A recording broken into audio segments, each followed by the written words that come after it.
On the Life of Moses Part 2. A treatise on the life of Moses, that is to say, on the theology and prophetic office of Moses, Book 2. I.1. The first volume of this treatise relates to the subject of the birth and bringing up of Moses, and also of his education, and of his government of his people, which he governed not merely irreproachably, but in so exceedingly praiseworthy a manner, and also of all the affairs which took place in Egypt, and in the travels and journeyings of the nation, and of the events which happened with respect to their crossing the Red Sea, and in the desert, which surpass all power of description, and, moreover, of all the labors which he conducted to a successful issue, and of the inheritances which he distributed in portions to his soldiers. But the book which we are now about to compose relates to the affairs which follow those others in due order, and bear a certain correspondence and connection with them. 2. For some persons say, and not without some reason and propriety, that this is the only way by which cities can be expected to advance in improvement, if either the kings cultivate philosophy, or if philosophers exercise the kingly power. But Moses will be seen not only to have displayed all these powers, I mean the genius of the philosopher and of the king, in an extraordinary degree at the same time, but three other powers likewise, one of which is conversant about legislation, the second about the way of discharging the duties of high priest, and the last about the prophetic office. 3. And it is on these subjects that I have now been constrained to choose to enlarge. For I conceive that all these things have fitly been united in him, inasmuch as in accordance with the providential will of God he was both a king, and a lawgiver, and a high priest, and a prophet, and because in each office he displayed the most eminent wisdom and virtue. We must now show how it is that everything is fitly united in him. 4. It becomes a king to command what ought to be done, and to forbid what ought not to be done, but the commanding what ought to be done, and the prohibition of what ought not to be done, belongs especially to the law, so that the king is at once a living law, and the law is a just king. 5. But a king and a lawgiver ought to pay attention not only to human things, but also to divine ones, for the affairs of neither kings nor subjects go on well except by the intervention of divine providence, on which account it was necessary that such a man as Moses should enjoy the first priesthood, in order that he might with perfectly conducted sacrifices, and with a perfect knowledge of the proper way, to serve God, entreat for a deliverance from evil, and for participation in good, both for himself, and for the people, whom he was governing, from the merciful God, who listens favorably to prayers. 6. But since there is an infinite variety of both human and divine circumstances which are unknown both to king, and lawgiver, and chief priest, for a man is no less a created and mortal being from having all these offices, or, because he is clothed with such a vast and boundless inheritance of honor and happiness, he was also of necessity invested with the gift of prophecy, in order that he might through the providence of God learn all those things which he was unable to comprehend by his own reason, for what the mind is unable to attain to, that prophecy masters. 7. Therefore the connection of these four powers is beautiful and harmonious, for being all connected together, and united one to another, they unite in concert, receiving, and imparting a reciprocity of benefits from and to one another, imitating the virgin graces with whom it is an immutable law of their nature, that they cannot be disunited, with respect to whom one might fairly say, what is habitually said of the virtues, that he who has one has them all. 2. 8. And first of all we must speak of the matters which relate to his character and conduct, as a lawgiver. I am not ignorant that the man who desires to be an excellent and perfect lawgiver ought to exercise all the virtues in their complete integrity and perfection, since in the houses of his nation some are near relations, and some distant, but still they are all related to one another. And in like manner we must look upon some of the virtues as connected more closely with some matters, and on others as being more removed from them. 9. Now these four qualities are closely connected with and related to the legislative power, namely, humility, the love of justice, the love of virtue, and the hatred of iniquity, for every individual who has any desire for exercising his talents as a lawgiver is under the influence of each of these feelings. It is the province of humanity to prepare for adoption such opinions as will benefit the commonweal, and to teach the advantages which will proceed from them. It is the part of justice to point out how we ought to honor equality, and to assign to every man his due according to his deserts. It is the part of the love of virtue to embrace those things which are by nature good, and to give to every one who deserves them facilities without limit for the most unrestrained enjoyment of happiness. It is also the province of the hatred of iniquity to reject all those who dishonor virtue, and to look upon them as common enemies of the human race. 10. Therefore it is a very great thing, if it has fallen to the lot of anyone to arrive at any one of the qualities before mentioned, and it is a marvelous thing, as it should seem, for any one man, to have been able to grasp them all, which in fact Moses appears to have been the only person who has ever done, having given a very clear description of the aforesaid virtues in the commandments which he established.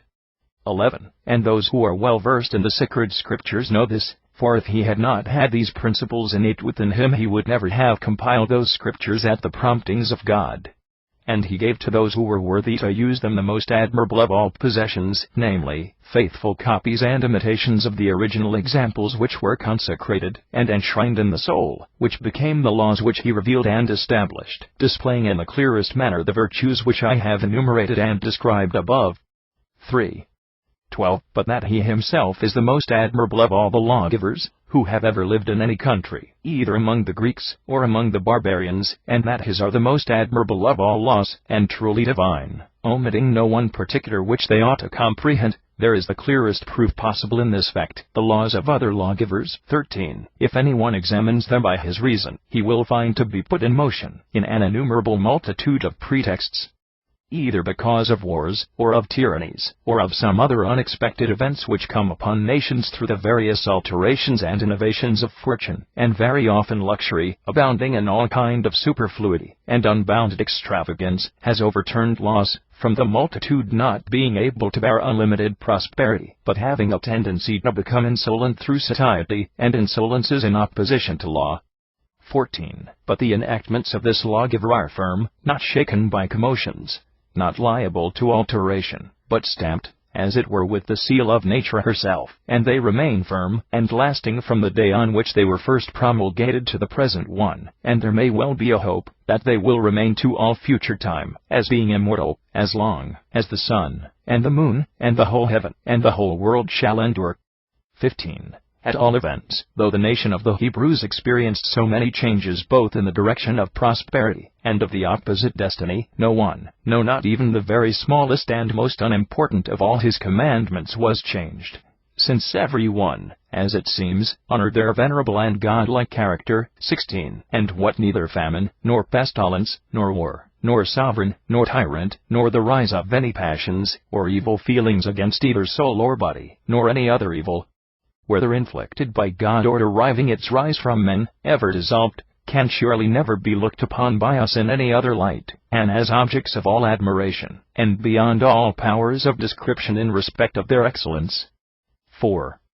17. But this is not so entirely wonderful, although it may fairly by itself be considered a thing of great intrinsic importance, that his laws were kept securely and immutably from all time. But this is more wonderful by far, as it seems, that not only the Jews, but that also almost every other nation, and especially those who make the greatest account of virtue, have dedicated themselves to embrace and honor them, for they have received this especial honor, above all other codes of laws, which is not given to any other code. 18. And a proof of this is to be found in the fact that of all the cities in Greece, and in the territory of the barbarians, if one may so say, speaking generally, there is not one single city which pays any respect to the laws of another state. In fact, a city scarcely adheres to its own laws with any constancy forever, but continually modifies them, and adapts them to the changes of times and circumstances. 19. The Athenians rejected the customs and laws of the Lacedaemonians, and so did the Lacedaemonians repudiate the laws of the Athenians. Nor, again, in the countries of the barbarians do the Egyptians keep the laws of the Scythians, nor do the Scythians keep the laws of the Egyptians, nor, in short, do those who live in Asia attend to the laws which obtain in Europe, nor do the inhabitants of Europe respect the laws of the Asiatic nations. And, in short, it is very nearly an universal rule, from the rising of the sun to its extreme west, that every country, and nation, and city, is alienated from the laws and customs of foreign nations and states, and that they think that they are adding to the estimation in which they hold their own laws, by despising those in use among other nations. 20. But this is not the case with our laws which Moses has given to us, for they lead after them and influence all nations, barbarians and Greeks, the inhabitants of continents and islands, the eastern nations, and the western, Europe and Asia, in short, the whole habitable world from one extremity to the other. 21. For what man is there who does not honor that sacred seventh day, granting in consequence a relief and relaxation from labor, for himself, and for all those who are near to him, and that not to free men only, but also to slaves, and even to beasts of burden. 22. For the holiday extends even to every description of animal, and to every beast whatever which performs service to man, like slaves obeying their natural master, and it affects even every species of plant and tree. For there is no shoot, and no branch, and no leaf even which it is allowed to cut or to pluck on that day, nor any fruit which it is lawful to gather, but everything is at liberty, and in safety on that day, and enjoys, as it were, perfect freedom, no one ever touching them, in obedience to a universal proclamation. 23. Again, who is there who does not pay all due respect and honor to that which is called the fast, and especially to that great yearly one which is of a more austere and venerable character, and the ordinary solemnity at the full moon, on which, indeed, much pure wine is drunk, and costly entertainments are provided, and everything which relates to eating and drinking is supplied in the most unlimited profusion, by which the insatiable pleasures of the belly are inflamed and increased. 24. But on this fast it is not lawful to take any food or any drink, in order that no bodily passion may at all disturb or hinder the pure operations of the mind, but these passions are wont to be generated by fullness and satiety, so that at this time men feast, propitiating the Father of the universe with holy prayers, by which they are accustomed to solicit pardon for their former sins, and the acquisition and enjoyment of new blessings. v. 25. And that beauty and dignity of the legislation of Moses is honored not among the Jews only, but also by all other nations, is plain, both from what has been already said, and from what I am about to state. 26. In olden time the laws were written in the Chaldean language, and for a long time they remained in the same condition as at first, not changing their language as long as their beauty had not made them known to other nations. 27. But when, from the daily and uninterrupted respect shown to them by those to whom they had been given, and from their ceaseless observance of their ordinances, other nations also obtained an understanding of them, their reputation spread over all lands. For what was really good, even though it may through envy be overshadowed for a short time, still in time shines again through the intrinsic excellence of its nature. Some persons, thinking it a scandalous thing, that these laws should only be known among one half portion of the human race, namely, among the barbarians, and that the Greek nation should be wholly and entirely ignorant of them, turned their attention to their translation. 28. And since this undertaking was an important one, tending to the general advantage, not only of private persons, but also of rulers, of whom the number was not great, it was entrusted to kings, and to the most illustrious of all kings. 29. Ptolemy, surnamed Philadelphus, was the third in succession after Alexander, the monarch, who subdued Egypt, and he was, in all virtues which can be displayed in government, the most excellent sovereign, not only of all those of his time, but of all that ever lived, so that even now, after the lapse of so many generations, his fame is still celebrated, as having left many instances and monuments of his magnanimity in the cities and districts of his kingdom. So that even now it is come to be a sort of proverbial expression, to call excessive magnificence, and zeal, for honor and splendor in preparation, Philadelphian, from his name. 30. And, in a word, the whole family of the Ptolemies was exceedingly eminent and conspicuous above all other royal families, and among the Ptolemies, Philadelphus was the most illustrious, for all the rest put together scarcely did as many glorious and praiseworthy actions as this one king did by himself, being, as it were, the leader of the herd, and in a manner the head of all the kings. 6. 31. He, then, being a sovereign of this character, and having conceived a great admiration for, and love of the legislation of Moses, conceived the idea of having our laws translated into the Greek language, and immediately he sent out ambassadors to the high priest and king of Judea, for they were the same person. 32. And having explained his wishes, and having requested him to pick him out a number of men, of perfect fitness, for the task, who should translate the law, the high priest, as was natural, being greatly pleased, and thinking that the king had only felt the inclination to undertake a work of such a character from having been influenced by the providence of God, considered, and with great care selected the most respectable of the Hebrews, whom he had about him, who in addition to their knowledge of their national scriptures, had also been well instructed in Grecian literature, and cheerfully sent them. 33. And when they arrived at the king's court they were hospitably received by the king, and while they feasted, they in return feasted their entertainer with witty and virtuous conversation, for he made experiment of the wisdom of each individual among them, putting to them a succession of new and extraordinary questions, and they, since the time did not allow of their being prolix in their answers, replied with great propriety and fidelity, as if they were delivering apophthegms which they had already prepared.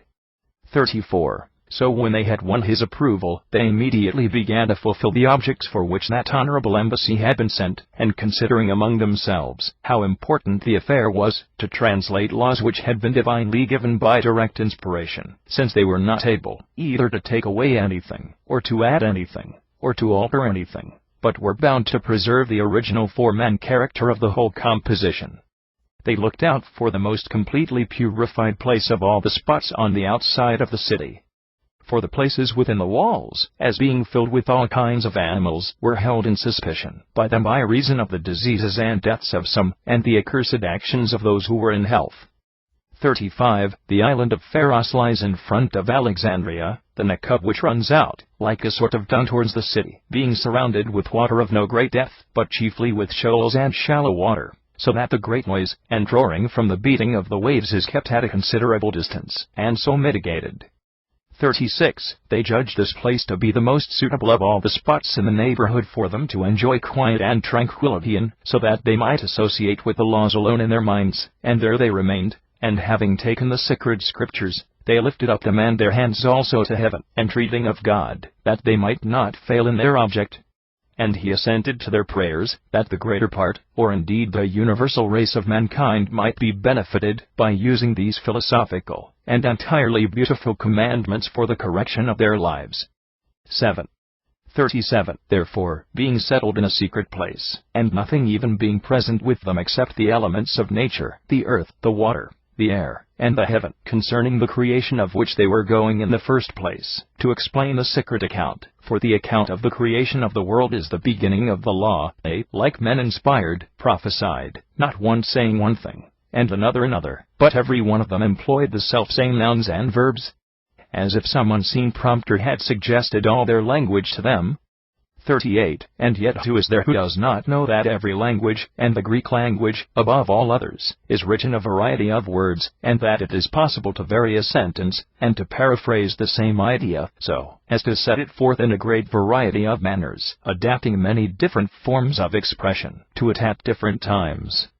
But this, they say, did not happen at all in the case of this translation of the law, but that, in every case, exactly corresponding Greek words were employed to translate literally the appropriate Chaldaic words, being adapted with exceeding propriety to the matters which were to be explained. 39. For just as I suppose the things which are proved in geometry and logic do not admit any variety of explanation, but the proposition which was set forth from the beginning remains unaltered, in like manner I conceive did these men find words precisely and literally corresponding to the things, which words were alone, or in the greatest possible degree, destined to explain with clearness and force the matters which it was desired to reveal. 40. And there is a very evident proof of this, for if Chaldeans were to learn the Greek language, and if Greeks were to learn Chaldean, and if each were to meet with those scriptures, in both languages, namely, the Chaldaic and the translated version, they would admire and reverence them both as sisters, or rather, as one and the same both in their facts, and in their language.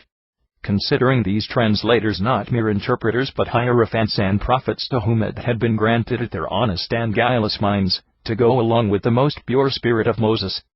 41. On which account, even to this very day, there is every year a solemn assembly held, and a festival celebrated in the island of Pharos, to which not only the Jews, but a great number of persons of other nations sail across, reverencing the place in which the first light of interpretation shone forth, and thanking God for that ancient piece of beneficence which was always young and fresh. 42. And after the prayers and the giving of thanks, some of them pitched their tents on the shore, and some of them lay down without any tents, in the open air on the sand of the shore, and feasted with their relations and friends, thinking the shore at that time a more beautiful abode, and the furniture of the king's palace. 43. In this way those admirable and incomparable and most desirable laws were made known to all people, whether private individuals or kings, and this too at a period when the nation had not been prosperous for a long time. And it is generally the case that a cloud is thrown over the affairs of those who are not flourishing, so that but little is known of them. 44. And then, if they make any fresh start, and begin to improve, how great is the increase of their renown and glory? I think that in that case every nation, abandoning all their own individual customs, and utterly disregarding their national laws, would change, and come over to the honor of such a people only, for their laws shining in connection with, and simultaneously with, the prosperity of the nation, will obscure all others, just as the rising sun obscures the stars. 8. 45. Now what has been here said is quite sufficient for the abundant praise of Moses, as a lawgiver. But there is another more extensive praise which his own holy writings themselves contain, and it is to them that we must now turn for the purpose of exhibiting the virtue of him who compiled them. 46. Now these writings of Moses may be divided into several parts, one of which is the historical part, another is occupied with commands and prohibitions, respecting which part we will speak at some other time, when we have first of all accurately examined that part which comes first in the order of our division. 47. Again, the historical part may be subdivided into the account of the creation of the world, and the genealogical part. And the genealogical part, or the history of the different families, may be divided into the accounts of the punishment of the wicked, and of the honors bestowed on the just. We must also explain on what account it was that he began his history of the giving of the law with these particulars, and placed the commandments and prohibitions in the second order. 48. For he was not like any ordinary compiler of history, studying to leave behind him records of ancient transactions as memorials to future ages, for the mere sake of affording pleasure, without any advantage, but he traced back the most ancient events from the beginning of the world, commencing with the creation of the universe, in order to make known two most necessary principles. First, that the same being was the Father and Creator of the world, and likewise the lawgiver of truth. Secondly, that the man, who adhered to these laws, and clung closely to a connection with and obedience to nature, would live in a manner corresponding to the arrangement of the universe with a perfect harmony and union, between his words and his actions, and between his actions and his words. 9. 49. Now of all other lawgivers, some the moment that they have promulgated positive commands, as to what it is right to do and what it is right not to do, proceed to appoint punishments for those who transgress those laws, but others, who appear to have proceeded on a better plan, have not begun in this manner, but, having first of all built and established their city in accordance with reason, have been adapted to the city which they have built, that constitution which they have considered the best adapted, and most akin to it, and have confirmed this constitution by the giving of laws. 50. But he, thinking the first of the two courses, above mentioned to be tyrannical and despotic, as indeed it is, namely, that of laying positive commands on persons, as if they were not free men but slaves, without offering them any alleviation, and that the second course was better indeed, but was not entirely to be commended, must appear to all judges to be superior in each of the above considerations. 51. For both in his commandments, and also in his prohibitions he suggests, and recommends rather than commands, endeavoring with many prefaces and perorations to suggest the greater part of the precepts that he desires to enforce, desiring rather to allure men to virtue, than to drive them to it, and looking upon the foundation and beginning of a city made with hands, which he has made the commencement of his work a commencement, beneath the dignity of his laws, looking rather with the most accurate eye of his mind at the importance and beauty of his whole legislative system, and thinking it too excellent and too divine to be limited, as it were, by any circle of things on earth, and therefore he has related the creation of that great metropolis, the world, thinking his laws the most fruitful image and likeness of the constitution of the whole world. X. 52. At all events, if anyone were inclined to examine with accuracy the powers of each individual and particular law, he will find them all aiming at the harmony of the universe, and corresponding to the law of eternal nature. 53. On which account those men, who have had unbounded prosperity bestowed upon them, and all things tending to the production of health of body, and riches, and glory, and all other external parts of good fortune, but who have rejected virtue, and have chosen crafty wickedness, and all others kinds of vice, not through compulsion, but of their own spontaneous free will, looking upon that which is the greatest of all evils as the greatest possible advantage, he looks upon as enemies not of mankind only, but of the entire heaven and world, and says that they are awaiting, not any ordinary punishments, but new and extraordinary ones, which that constant assessor of God, justice, who detests wickedness, invents and inflicts terribly upon them, turning against them the most powerful elements of the universe, water and fire, so that at appointed times some are destroyed by deluges, others are burnt with fire, and perish in that manner. 54. The seas were raised up, and the rivers both such as flow everlastingly, and the winter torrents were swollen and washed away, and carried off all the cities in the plain, and those in the mountain country were destroyed by incessant and irresistible impetuosity of rain, ceasing neither by day nor by night. 55. And when at a subsequent period the race of mankind had again increased from those who had been spared, and had become very numerous, since the succeeding generations did not take the calamities which had befallen their ancestors as a lesson to teach themselves was demand moderation, but turned to acts of intemperance, and became studiers of evil practices, God determined to destroy them with fire.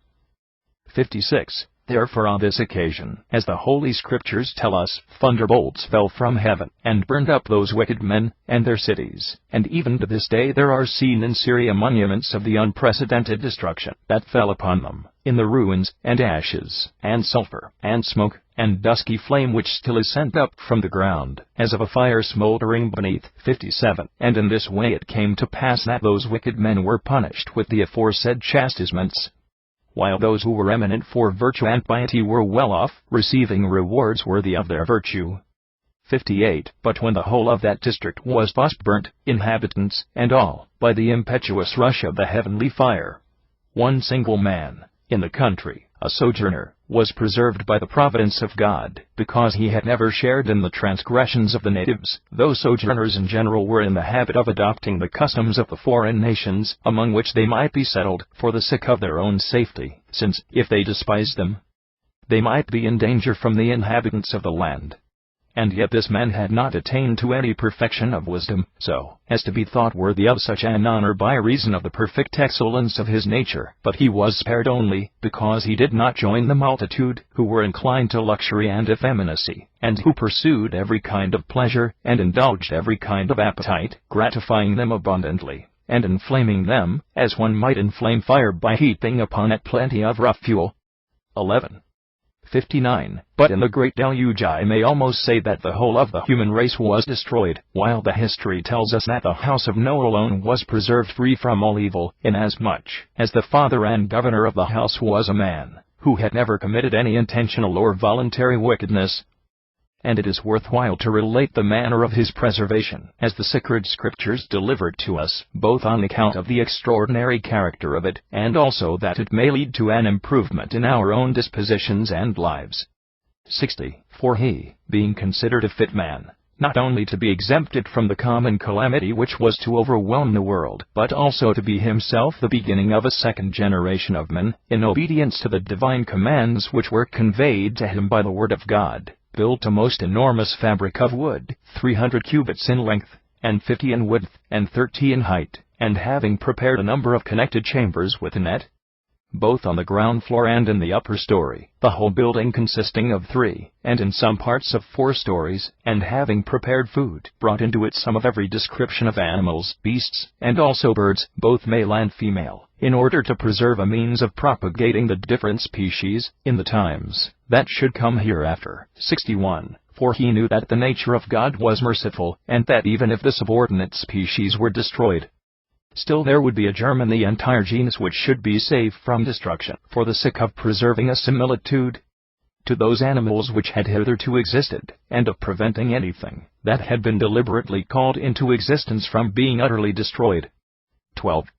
On which account everything was now made obedient to Noah, and even beasts, which up to that time had been savage, became gentle, and being tamed, followed him as their shepherd and superintendent. 62. And after they had all entered into the ark, if any one had beheld the entire collection, he would not have been wrong if he had said that it was a representation of the whole earth, containing as it did, every kind of animal, of which the whole earth had previously produced innumerable species, and will hereafter produce such again. 63. And what was expected happened at no long period after, for the evil abated, and the destruction caused by the deluge was diminished every day, the rain being checked, and the water which had been spread over the whole earth being partly dried up by the flame of the sun, and partly returning into the chasms and rivers, and other channels and receptacles in the earth, for, as if God had issued a command to that effect, every nature received back, as necessary repayment of a loan, what it had lent, that is, every sea, and fountain, and river, received back their waters, and every stream returned into its appropriate channel. 64. But after the purification, in this way, of all the things beneath the moon, the earth being thus washed, and appearing new again, and such as it appeared to be when it was at first created, along with the entire universe, Noah came forth out of his wooden edifice, himself and his wife, and his sons, and their wives, and with his family there came forth likewise, in one company, all the races of animals which had gone in with them, in order to the generation and propagation of similar creatures in future. 65. These are the rewards and honors for preeminent excellence given to good men, by means of which, not only did they themselves and their families obtain safety, having escaped from the greatest dangers which were thus aimed against all men all over the earth, by the change in the character of the elements, but they became also the founders of a new generation, and the chiefs of a second period of the world, being left behind as sparks of the most excellent kind of creatures, namely, of men, man having received the supremacy over all earthly creatures whatsoever, being a kind of copy of the powers of God, a visible image of his invisible nature, a created image of an uncreated and immortal original one. Young's translation includes a separate treatise title, at this point, on the life of Moses, that is to say, on the theology and prophetic office of Moses, Book 3. Accordingly, his next paragraph begins with Roman numeral I equals 13 in the lobe. Young's treatise concludes with number XXXIX equals Li in the lobe. The publisher has elected to follow the lobe numbering. 13. 66. We have already, then, gone through 2 parts of the life of Moses, discussing his character and his capacity of a king, and of a lawgiver. We must now consider him in a third light, as fulfilling the office of the priesthood. Now this man, Moses, practiced beyond all other men that which is the most important and most indispensable virtue in the chief priest, namely, piety, partly because he was endowed with most admirable natural qualities, and philosophy, receiving his nature, like a fertile field, cultivated and improved it by the contemplation of excellent and beautiful doctrines, and did not dismiss it until all the fruits of virtue were brought to perfection in him, in respect of words and actions. 67. Therefore he, with a few other men, was dear to God, and devoted to God, being inspired by heavenly love, and honoring the Father of the universe, above all things, and being in return honored by him in a particular manner. And it was an honor well adapted to the wise man to be allowed to serve the true and living God. Now the priesthood has for its duty the service of God. Of this honor, then, Moses was thought worthy, and which there is no greater honor in the whole world, being instructed by the sacred oracles of God in everything that related to the sacred offices and ministrations. 14. 68. But, in the first place, before assuming that office, it was necessary for him to purify not only his soul, but also his body, so that it should be connected with and defiled by no passion, but should be pure from everything which is of a mortal nature, from all meat and drink, and from all connection with women. 69. And this last thing, indeed, he had despised for a long time, and almost from the first moment that he began to prophesy and to feel a divine inspiration, thinking that it was proper that he should at all times be ready to give his whole attention to the commands of God. And how he neglected all meat and drink for 40 days together, evidently because he had more excellent food, and that in those contemplations with which he was inspired from above from heaven, by which also he was improved in the first instance in his mind, and, secondly, in his body, through his soul, increasing in strength and health both of body and soul, so that those who saw him afterwards could not believe that he was the same person. 74. Having gone up into the loftiest and most sacred mountain in that district in accordance with the divine commands, a mountain which was very difficult of access, and very hard to ascend, he is said to have remained there all that time, without eating any of that food even which is necessary for life, and, as I said before, he descended again 40 days afterwards, being much more beautiful in his face than when he went up, so that those who saw him wondered, and were amazed, and could no longer endure to look upon him with their eyes, inasmuch as his countenance shone like the light of the sun. 1571. And while he was still abiding in the mountain, he was initiated in the sacred will of God, being instructed in all the most important matters which relate to his priesthood, those which come first in order being the commands of God respecting the building of a temple, and all its furniture. 72. If, then, they had already occupied the country into which they were migrating, it would have been necessary for them to have erected a most magnificent temple of the most costly stone, in some place unencumbered with wood, and to have built vast walls around it, and abundant and well-furnished houses for the keepers of the temple, calling the place itself the Holy City.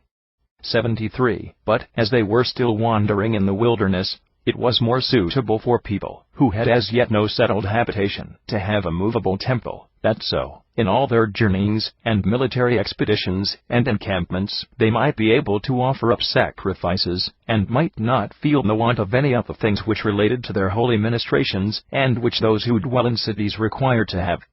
74. Therefore Moses now determined to build a tabernacle, a most holy edifice, the furniture of which he was instructed how to supply by precise commands from God, given to him while he was on the mount, contemplating with his soul the incorporeal patterns of bodies which were about to be made perfect, in due similitude to which he was bound to make the furniture, that it might be an imitation perceptible by the outward senses of an archetypal sketch and pattern, appreciable only by the intellect. 75. For it was suitable and consistent for the task of preparing and furnishing the temple to be entrusted to the real high priest, that he might with all due perfection and propriety make all his ministrations, in the performance of his sacred duties, correspond to the works which he was now to make. 16. 76. Therefore the general form of the model was stamped upon the mind of the prophet, being accurately painted and fashioned beforehand invisibly without any materials, in species which were not apparent to the eye, and the completion of the work was made in the similitude of the model, the maker giving an accurate representation of the impression in material substances corresponding to each part of the model. 77. And the fashion of the building was as follows. There were 48 pillars of cedar, which is the most incorruptible of all woods, cut out of solid trunks of great beauty, and they were all veneered with gold of great thickness. Then under each pillar there were placed 2 silver pedestals to support it, and on the top of each was placed 1 golden capital. 78. And of these pillars the architect arranged 40 along the length of the tabernacle, 1/2 of them, or 20, on each side, placing nothing between them, but arranging them, and uniting them all in regular order, and close together, so that they might present the appearance of one solid wall. And he arranged the other 8 along the inner breadth, placing 6 in the middle space, and 2 at the extreme corners, 1 on each side at the right and left of the center. Again, at the entrance he placed 4 others, like the first in all other respects except that they had only 1 pedestal instead of 2, as those opposite to them had, and behind them he placed 5 more on the outside, differing only in the pedestals, for the pedestals of these last were made of brass. 79. So that all the pillars of the tabernacle taken together, besides the 2 at the corners which could not be seen, were 55 in number, all conspicuous, being the number made by the addition of all the numbers from the unit to the complete and perfect decade. 80. And if any were inclined to count those 5 pillars of the outer vestibule in the open air separately, as being in the outer court, as it was called, there will then be left that most holy number of 50, being the power of a rectangular triangle, which is the foundation of the creation of the universe, and is here entirely completed by the pillars inside the tabernacle, there being first of all 40, 20 on either side, and those in the middle being 6. Without counting those which were out of sight, and concealed at the corners, and those opposite to the entrance, from which the veil was suspended, being 4. 81. And the reason for which I reckon the other 5 with the first 50, and again why I separate them from the 50, I will now explain. The number 5 is the number of the external senses, and the external sense in man at one time inclines towards external things, and at another time comes back again upon the mind, being, as it were, a kind of handmaid of the laws of its nature, on which account it is that the architect has here allotted a central position to the 5 pillars, for those which are inside of them leant towards the innermost shrine of the tabernacle, which under a symbol is appreciable only by the intellect, and the outermost pillars, which are in the open air, and in the outer courtyard, and which are also perceptible by the external senses. 82, in reference to which fact it is that they are said to have differed from the others only in the pedestals, for they were made of brass. But since the mind is the principal thing in us, having an authority over the external senses, and since that which is an object of the external senses is the extremity, and, as it were, the pedestal or foundation of it, the architect has likened the mind to gold, and the object of the external sense to brass. 83, and these are the measures of the pillars. They are 10 cubits in length, and 5 cubits and a half in width, in order that the tabernacle may be seen to be of equal dimensions in all its parts. 17. 84. Moreover, the architect surrounded the tabernacle with very beautiful woven work of all kinds, employing work of hyacinth color, and purple, and scarlet, and fine linen, for the tapestry, for he caused to be wrought 10 cloths, which in the sacred scriptures he has called curtains, of the kinds which I have just mentioned, every one of them being 8 and 20 cubits in length, and extending 4 cubits in width, in order that the complete number of the decade, and also the number 4, which is the essence of the decade, and also the number 28, which is likewise a perfect number, being equal to its parts, and also the number 40, the most prolific and productive of all numbers, in which number they say that man was fashioned in the workshop of nature.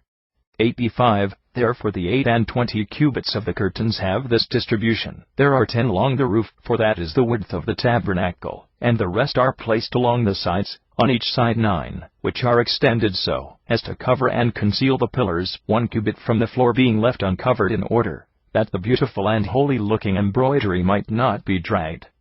86. And of the 40 which are included in the calculation, and made up of the width of the 10 curtains, the length takes 30, for such is the length of the tabernacle, and the chamber behind takes 9. And the remaining one is in the outer vestibule, that it may be the bond to unite the whole circumference. 87. And the outer vestibule is overshadowed by the veil, and the curtains themselves are nearly the same as veils, not only because they cover the roof and the walls, but also because they are woven and embroidered by the same figures, and with hyacinth color, and purple, and scarlet, and fine linen. And the veil, and that thing, too, which was called the covering, was made of the same things. That which was within was placed along the 5 pillars, that the innermost shrine might be concealed, and that which was outside being placed along the 5 pillars, that no one of those who were not holy men might be able from any secret or distant place to behold the holy rites and ceremonies. 18. 88. Moreover, he chose the materials of this embroidery, selecting with great care what was most excellent out of an infinite quantity, choosing materials equal in number to the elements of which the world was made, and having a direct relation to them, the elements being the earth, and the water, and the air, and the fire. For the fine flax is produced from the earth, and the purple from the water, and the hyacinth color is compared to the air, for, by nature, it is black, and the scarlet is likened to fire, because each is of a red color. For it followed of necessity that those who were preparing a temple made by hands, for the Father and Ruler of the universe, must take essences similar to those of which he made the universe itself. 89. Therefore the tabernacle was built in the manner that has been here described, like a holy temple. And all around it a sacred precinct extended 100 cubits in length, and 50 cubits in width, having pillars all placed at an equal distance of 5 cubits from one another, so that there were in all 60 pillars, and they were divided so that 40 were placed along the length, and 20 along the breadth of the tabernacle, 1/2 on each side. 90. And the material of which the pillars were composed was cedar within, and on the surface without silver, and the pedestals of all of them were made of brass, and the height was equal to 5 cubits. For it seemed to the architect to be proper to make the height of what was called the hall equal to 1/2 of the entire length, that so the tabernacle might appear to be elevated to double its real height. And there were thin curtains fitted to the pillars along their entire length and breadth, resembling so many sails, in order that no one might be able to enter in who was not pure. 19. 91. And the situation was as follows. In the middle was placed a tent, being in length 30 cubits, and in width 10 cubits, including the depth of the pillars. And it was distant from the center space by 3 intervals of equal distance, to being at the sides, and 1 along the back chamber. And the interval between was by measurement 20 cubits. But along the vestibule, as was natural, by reason of the number of those who entered, the distance between them was increased and extended to 50 cubits, and more, for in this way the 100 pillars of the hall were intended to be made up, 20 being along the chamber behind, and those which the tent contained, 30 in number, being included in the same calculation with the 50 at the entrances. 92. For the outer vestibule of the tabernacle was placed as a sort of boundary in the middle of the 2 50s, the one, towards the east where the entrance was, and the other being on the west, in which direction in the length of the tabernacle, and the surrounding wall behind was. 93. Moreover, another outer vestibule, of great size, and exceeding b, was made at the beginning of the entrance into the hall, by means of 4 pillars, along which was stretched the embroidered curtain, in the same manner as the inner curtains were stretched along the tabernacle, and wrought also of similar materials. 94. And with this there were also many sacred vessels made, an ark, and a candlestick, and a table, and an altar of incense, and an altar of sacrifice. Now, the altar of sacrifice was placed in the open air, right opposite to the entrances of the tabernacle, being distant from it just so far as was necessary to give the ministering officers room to perform the sacrifices that were offered up every day. 20. 95. But the ark was in the innermost shrine, in the inaccessible Holy of Holies, behind curtains, being gilded in a most costly and magnificent manner within and without, the covering of which was like to that which is called in the sacred scriptures the mercy seat. 96. Its length and width are accurately described, but its depth is not mentioned, being chiefly compared to, and resembling a geometrical superficies, so that it appears to be an emblem, if looked at physically, of the merciful power of God, and, if regarded in a moral point of view, of a certain intellect spontaneously propitious to itself, which is especially desirous to contract and destroy, by means of the love of simplicity united with knowledge, that vain opinion which raises itself up to an unreasonable height, and puffs itself up without any grounds. 97. But the ark is the depository of the laws, for in that are placed the holy oracles of God, which were given to Moses, and the covering of the ark, which is called the mercy seat, is a foundation for 2 winged creatures to rest upon, which are called, in the native language of the Hebrews, cherubim, but, as the Greeks would translate the word, vast knowledge, and science. 98. Now some persons say that these cherubim are the symbols of the 2 hemispheres, placed opposite to, and fronting one another, the one beneath the earth, and the other above the earth, for the whole heaven is endowed with wings. 99. But I myself should say that what is here represented under a figure are the 2 most ancient and supreme powers of the divine God, namely, his creative and his kingly power, and his creative power is called God, according to which he arranged, and created, and adorned this universe, and his kingly power is called Lord, by which he rules over the beings whom he has created, and governs them with justice and firmness. 100. For he, being the only true living God, is also really the creator of the world, since he brought things which had no existence into being, and he is also a king by nature, because no one can rule over beings that have been created more justly than he who created them. 21. 101. And in the space between the 5 pillars and the 4 pillars is that space which is, properly speaking, the space before the temple, being cut off by 2 curtains of woven work, the inner one of which is called the veil, and the outer one is called the covering, and the remaining 3 vessels, of those which I have enumerated, were placed, as follows. The altar of incense was placed in the middle, between earth and water, as a symbol of gratitude, which it was fitting should be offered up, on account of the things that had been done for the Hebrews, on both these elements, for these elements have had the central situation of the world allotted to them. 102. The candlestick was placed on the southern side of the tabernacle, since by it the Maker intimates, in a figurative manner, the motions of the stars which give light, for the sun, and the moon, and the rest of the stars, being all at a great distance from the northern parts of the universe, make all their revolutions in the south. And from this candlestick there proceeded 6 branches, 3 on each side, projecting from the candlestick in the center, so as altogether to complete the number of 7, 103, and in all the 7 there were 7 candles and 7 lights, being symbols of those 7 stars which are called planets by those men who are versed in natural philosophy, for the sun, like the candlestick, being placed in the middle of the other 6, in the 4th rank, gives light to the 3 planets which are above him, and to those of equal number which are below him, adapting to circumstances the musical and truly divine instrument. 22. 104. And the table, on which bread and salt are laid, was placed on the northern side, since it is the north which is the most productive of winds, and, because to all nourishment proceeds from heaven and earth, the one giving rain, and the other bringing to perfection all seeds by means of the irrigation of water. 105. For the symbols of heaven and earth are placed side by side, as the Holy Scripture shows, the candlestick being the symbol of heaven, and that which is truly called the altar of incense, on which all the fumigatory offerings are made, being the emblem of the things of earth.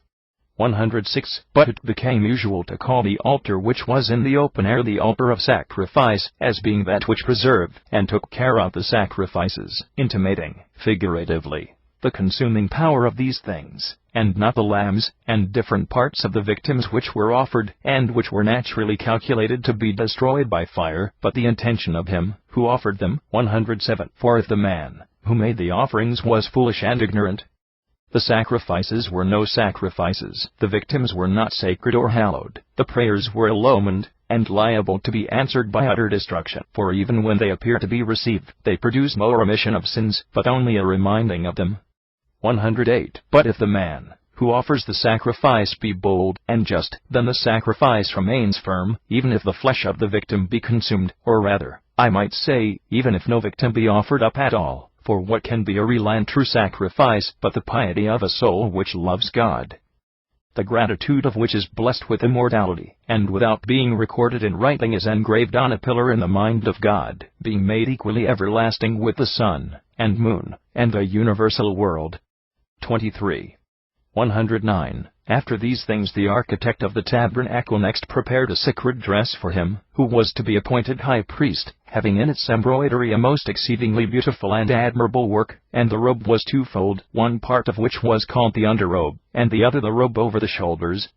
110. Now the underrobe was of a more simple form and character, for it was entirely of hyacinthine colors, except the lowest and exterior portions, and these were ornamented with golden pomegranates, and bells, and wreaths of flowers. 111. But the robe over the shoulders or mantle was a most beautiful and skillful work, and was made with most perfect skill of all the aforesaid kinds of material, of hyacinth color, and purple, and fine linen, and scarlet, gold thread being entwined and embroidered in it. For the leaves were divided into fine hairs, and woven in with every thread. 112. And on the collar stones were fitted in, to be in costly emeralds, of exceeding value, on which the names of the patriarchs of the tribes were engraved, 6 on each, making 12 in all. And on the breast were 12 other precious stones, differing in color, like seals, in 4 rows of 3 stones each. And these were fitted in what was called the logium. 113. And the logium was made square and double, as a sort of foundation, that it might bear on it, as an image, 2 virtues, manifestation, and truth. And the whole was fastened to the mantle by fine golden chains, and fastened to it so that it might never get loose. 114. And a golden leaf was wrought like a crown, having 4 names engraved on it, which may only be mentioned or heard by holy men having their ears and their tongues purified by wisdom, and by no one else at all in any place whatever.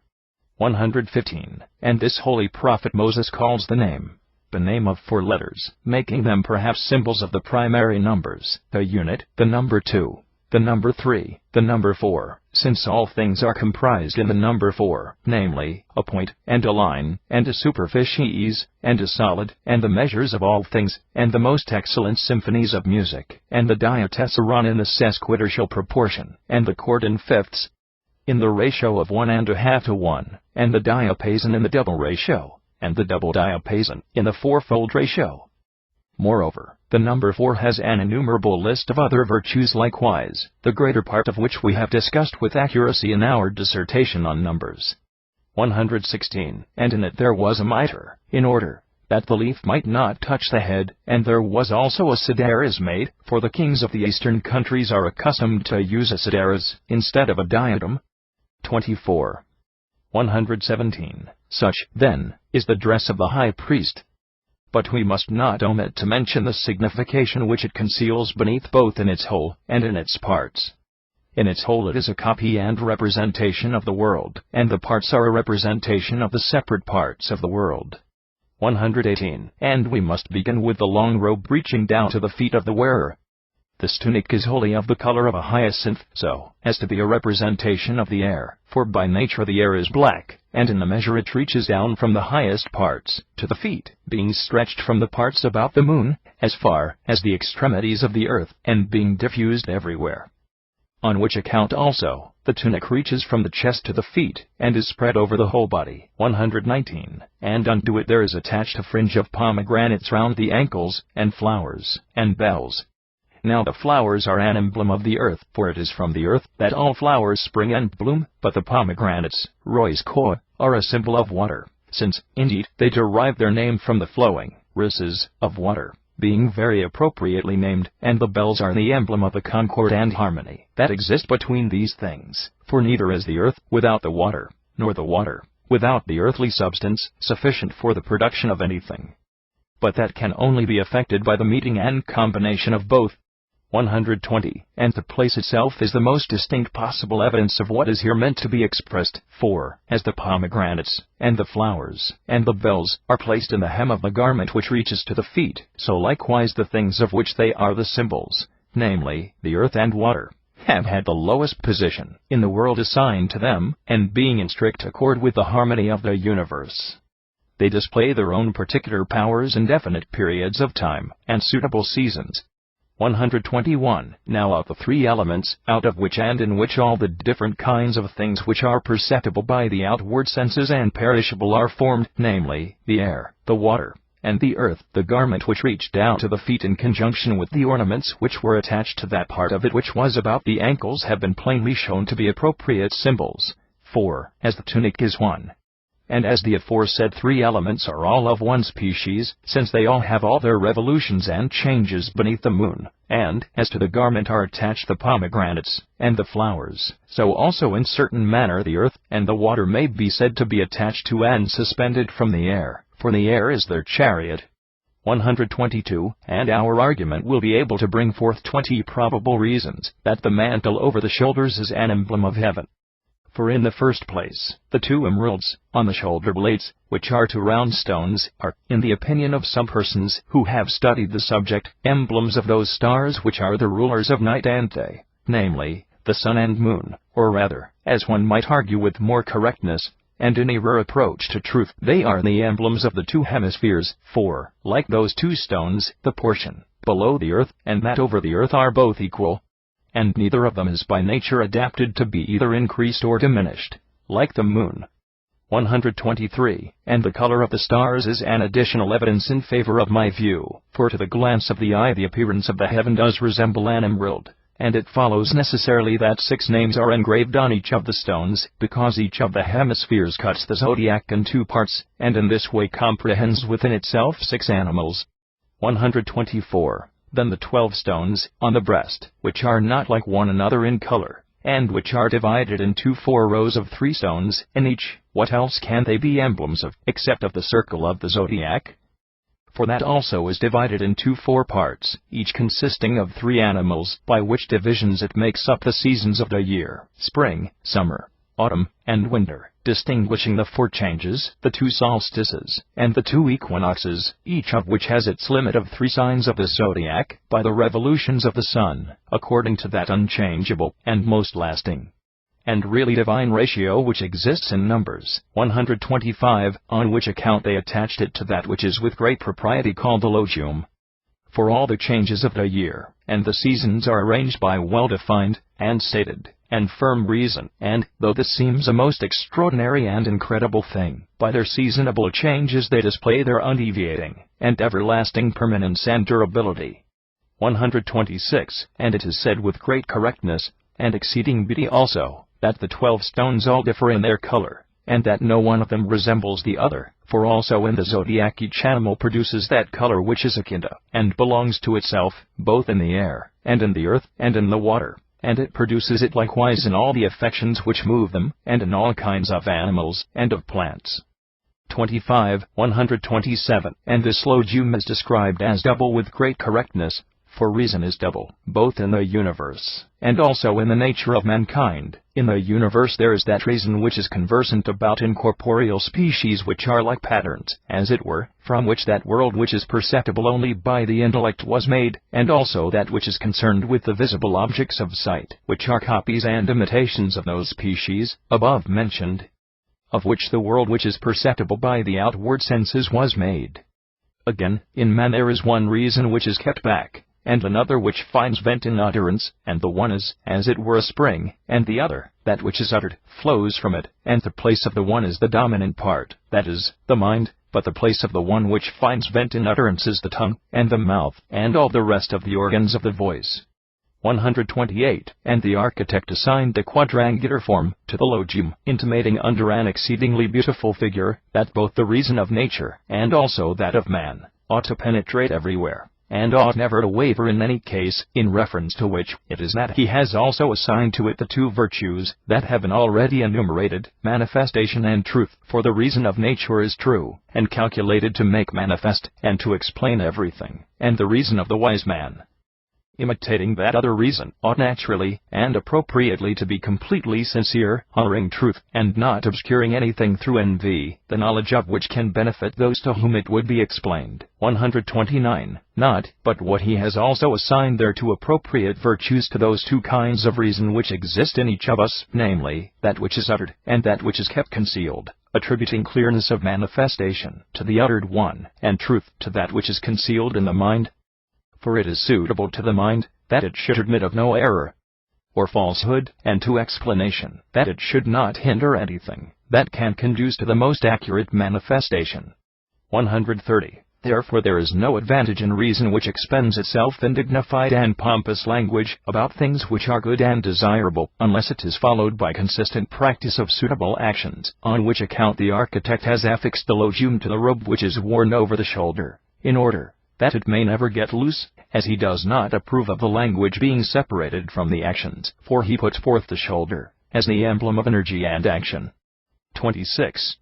131. Such then are the figurative meanings which he desires to indicate by the sacred vestments of the high priest, and instead of a diadem he represents a sedaris on the head, because he thinks it right that the man, who is consecrated to God, as his high priest, should, during the time of his exercising his office, be superior to all men, not only to all private individuals, but even to all kings. 132. And above the sedaris is a golden leaf, on which an engraving of 4 letters was impressed, by which letters they say that the name of the living God is indicated, since it is not possible that anything that is in existence should exist without God being invoked, for it is his goodness and his power combined with mercy, that is the harmony and uniter of all things.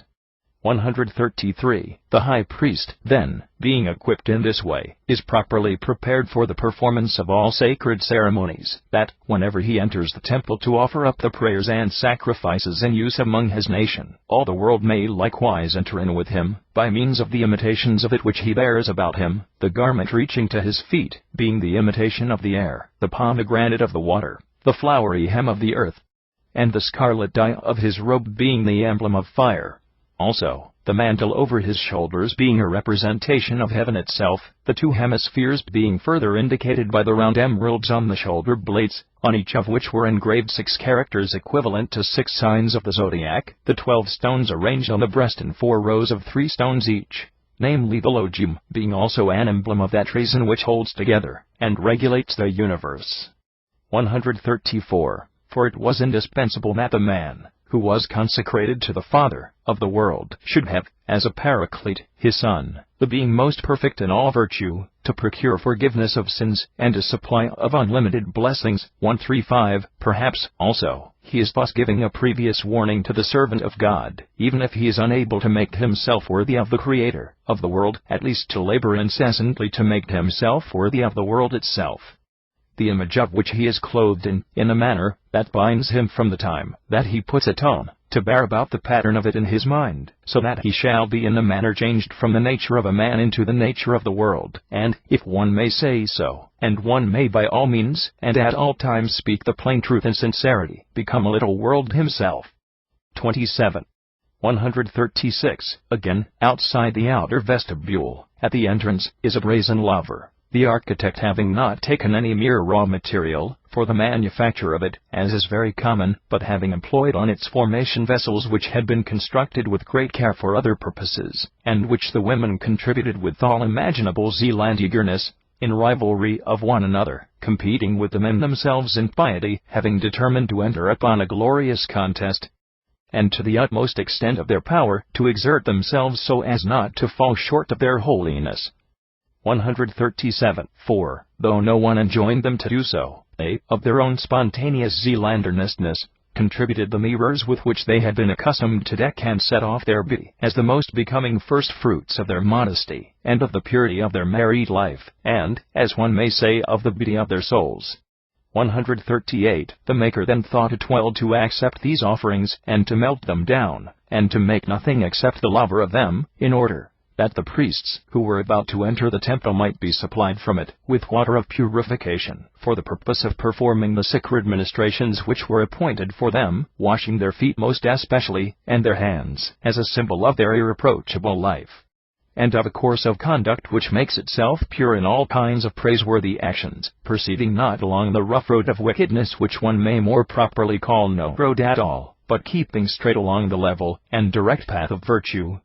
139. Let him remember, says he, let him, who is about to be sprinkled with the water of purification from this laver, remember that the materials of which this vessel was composed were mirrors, that he himself may look into his own mind, as into a mirror, and if there is perceptible in it any deformity arising from some agitation unconnected with reason, or from any pleasure which would excite us, and raise us up in hostility to reason, or from any pain which might mislead us, and turn us from our purpose of proceeding by the straight road, or from any desire alluring us, and even dragging us by force, to the pursuit of present pleasures, he seeks to relieve and cure that, desiring only that beauty which is genuine and unadulterated.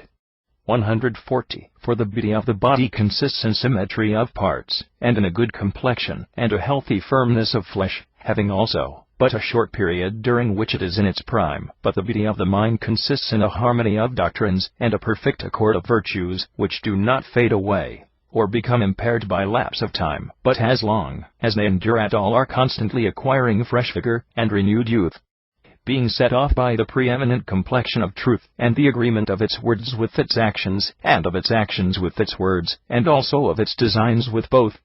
28.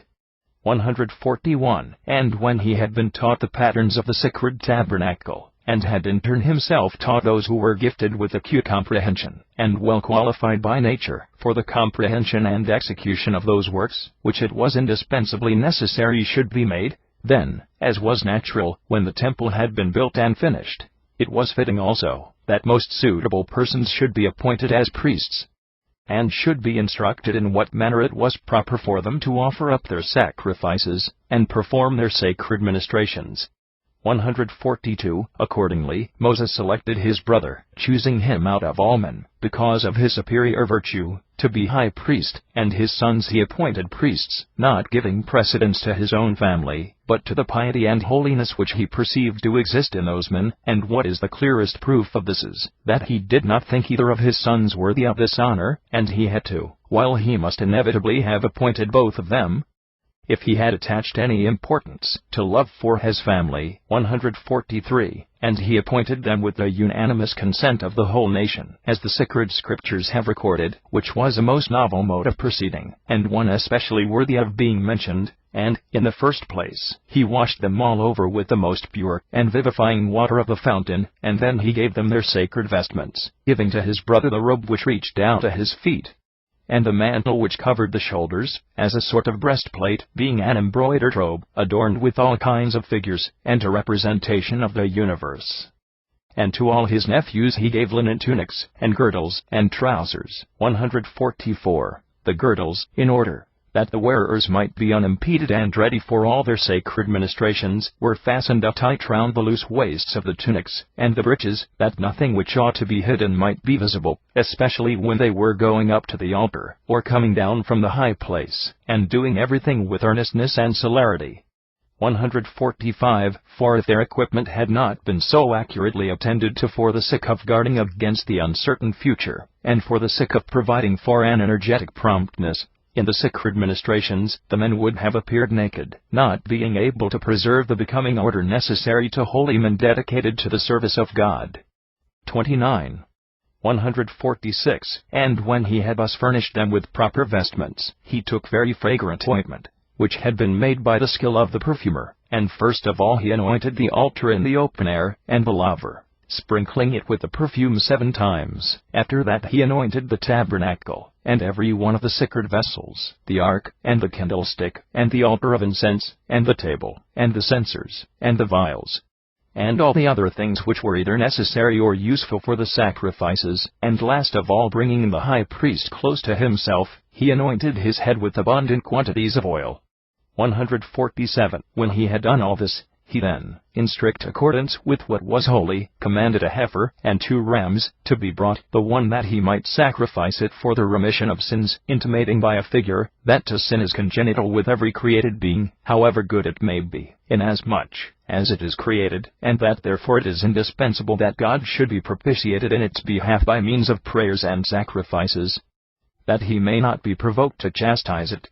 148. And of the rams, one he required for a whole burnt offering of gratitude, for the successful arrangement of all those things, of which every individual has such a share as is suited to him, deriving benefit from all the elements, enjoying the earth for his abode, and in respect of the nourishment which is derived from it, the water for drinking, and washing, and sailing on, the air for breathing, and for the comprehension of those things which are the objects of our outward senses, since the air is the medium in which they all are exerted, and for the seasons of the year, enjoying fire both of that kind which is used for cooking food, and for warming oneself, and also that heavenly kind which is serviceable for light, and for all the objects of sight.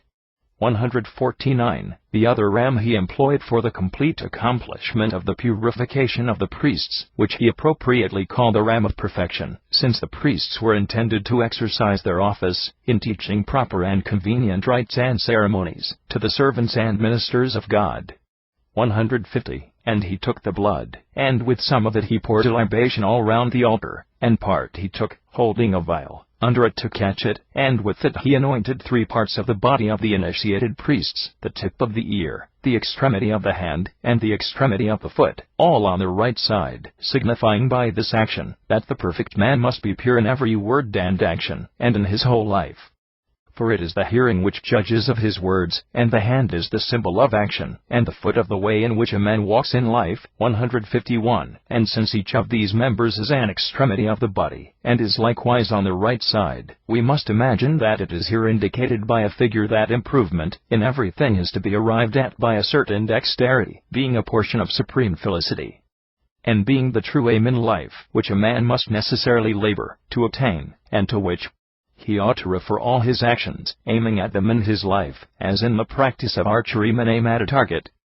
30. 152. Accordingly, he first of all anointed the 3 parts, before mentioned of the bodies of the priests with the unmixed blood of one of the victims, that, namely, which was called the ram of perfection, and afterwards, taking some of the blood which was upon the altar, being the blood of all the victims mingled together, and some also of the unguent which has already been mentioned, which the ointment makers had prepared, and mixing some of the oil with the mingled blood of the different victims, he sprinkled some upon the priests, and upon their garments, with the intention that they should have a share not only in that purity which was external, and in the open air, but also of that which was in the inmost shrine, since they were about to minister within the temple. And all the things within the temple were anointed with oil. 153. And when they had brought forward other sacrifices in addition to the former ones, partly the priests sacrificing for themselves, and partly the elders sacrificing on behalf of the whole nation, then Moses entered into the tabernacle, leading his brother by the hand, and it was the 8th and last day of the festival, for the 7 previous days had been devoted to the initiation of the hierophants. He now initiated both him and his nephews. And when he had entered in, he taught him, as a learned teacher might instruct an ignorant pupil, in what way the high priest ought to perform the ministrations which are performed inside the temple. 154. Then, when they had both come out and held up their hands in front of their head, they, with a pure and holy mind, offered up such prayers as were suitable and becoming for the nation. And while they were still praying, a most marvelous prodigy happened, for from out of the inmost shrine, whether it was a portion of the purest possible ether, or whether the air, according to some natural change of the elements, had become dissolved with fire, on a sudden a body of flame shone forth, and with impetuous violence descended on the altar, and consumed all that was thereon, with the view, as I imagine, of showing in the clearest manner, that none of the things which had been done without the especial providence of God. 155. For it was natural that an especial honor should be assigned to the holy place, not only by means of those things in which men are the workmen employed, but also by that purest of all essences, fire, in order that the ordinary fire which is used by men might not touch the altar, perhaps by reason of its being defiled by 10,000 impurities. 156. For it is concerned not only with irrational animals, when they are roasted or boiled for the unjust appeasing of our miserable bellies, but also in the case of men, who are slain by hostile attack, not merely in a small body of 3 or 4, but in numerous hosts. 157. At all events, before now, arrows charged with fire have been aimed at vast naval fleets, and have burnt them, and fire has destroyed whole cities, which have blazed away till they have been consumed down to their very foundations, and reduced to ashes, so that no trace whatever has remained of their former situation. 158. It appears to me that this was the reason for which God rejected from his sacred altar the fire which is applied to common uses, as being defiled, and that, instead of it, he rained down celestial flame from heaven, in order to make a distinction between holy and profane things, and to separate the things belonging to man from the things belonging to God. For it was fitting that a more incorruptible essence of fire, and that which served the common purposes of life, should be set apart for sacrifices. 31. 159. And as many sacrifices were of necessity offered up every day, and especially on all days of solemn assembly and festival, both on behalf of each individual separately, and in common for the whole nation, for innumerable and various reasons, inasmuch as the nation was very populous and very pious, there was a need also of a multitude of keepers of the temple for the secret and subordinate ministrations. 160. And, again, the election of these officers was conducted in a novel, and not in the ordinary manner. God chose out one of the 12 tribes, having selected it for its superior excellence, and appointed that to furnish the keepers of the temple, giving it rewards and peculiar honors in return for its pious acting. And the action which it had to perform was of this kind. 161. When Moses had gone up into the neighboring mountain, and had remained several days alone with God, the fickle-minded among the people, thinking that his absence was a favorable opportunity, as if they had no longer any ruler at all, rushed unrestrainedly to impiety, and, forgetting the holiness of the living God, became eager imitators of the Egyptian inventions. 162. Then, having made a golden calf in imitation of that which appeared to be the most sacred animal in that district, they offered up unholy sacrifices, and instituted blasphemous dances, and sang hymns which differed in no respect from dirges, and, being filled with strong wine, gave themselves up to a twofold intoxication, the intoxication of wine, and that of folly, reveling, and devoting the night to feasting, and, having no foresight as to the future, they spent their time in pleasant sins, though justice had her eye upon them, who saw them while they would not see, and decided what punishments they deserved. 163. But when the continued outcries in the camp, from men collected in numerous and dense crowds, reached over a great distance, so that the sound penetrated even to the summit of the mountain, Moses, hearing the uproar, was in great perplexity, as being at the same time a devout worshipper of God, and a friend to mankind, not being able to bring his mind to quit the society of God, with whom he was conversing, and in which he, being alone with him, was conferring with him by himself, nor, on the other hand, could he be indifferent to the multitude thus full of anarchy and wickedness. 164. For he recognized the tumult, since he was a very shrewd man, at conjecturing, from inarticulate sounds of no distinct meaning, the passions of the soul which were inaccessible to, and out of the reach of the conjectures of others, because he perceived at once that the noise proceeded partly from intoxication, since intemperance had produced satiety and a disposition to insult the law. 165. And being drawn both ways, and under strong attraction in both directions, he fluctuated this way and that way, and did not know what he ought to do. And while he was considering the matter, the following command was given to him: Go down quickly, descend from this place. The people have turned with haste to lawlessness, having fashioned a god made with hands in the form of a bull. They are falling down before that which is no God, and sacrificing unto him, forgetting all the things that they have seen, and all that they have heard, which might lead them to piety. 166. So Moses, being amazed, and being also constrained by this command, believes those incredible events, and springs down to be a mediator and reconciler, not however in a moment, for first of all he addressed supplications and prayers on behalf of his nation to God, entreating God that he would pardon these their sins. Then, this governor of and intercessor for his people, having appeased the ruler of the universe, went down at the same time rejoicing, and feeling sorrowful. He rejoiced indeed that God had admitted his supplication, but he was full of anxiety and depression, being greatly indignant at the lawless transgression of the multitude. 32. 167. And, when he came into the middle of the camp, and marveled at the sudden way in which the multitude had forsaken all their ancient habits, and at the vast amount of falsehood which they had embraced instead of truth, he, seeing that the disease had not extended among them all, but that some were still sound, and still cherished a disposition which loathed wickedness, wishing to distinguish those who were incurable from those who felt indignation at what had taken place, and to know also whether any of those who had offended repented them of their sin, caused a proclamation to be made, and it was indeed a shrewd test of the inclination of each individual, to see how he was disposed to holiness, or to the contrary. 168. Whoever, said he, is on the side of the Lord, let him come to me. It was but a brief sentence which he thus uttered, but the meaning concealed under it was important, for what was intimated by his words was the following sense: if anyone does not think anything whatever that is made by hands, or anything that is created, a god, but believes that there is one ruler of the universe only, let him come to me. 169. Now, of the others, some resisted by reason of the admiration which they had conceived for the Egyptian pride, and they did not attend to what he said. Others wanted courage to come nearer to him, perhaps out of fear of punishment, or else perhaps they dreaded punishment at the hand of Moses, or a rising up against them on the part of the people, for the multitude invariably attack those who do not share in their frenzy.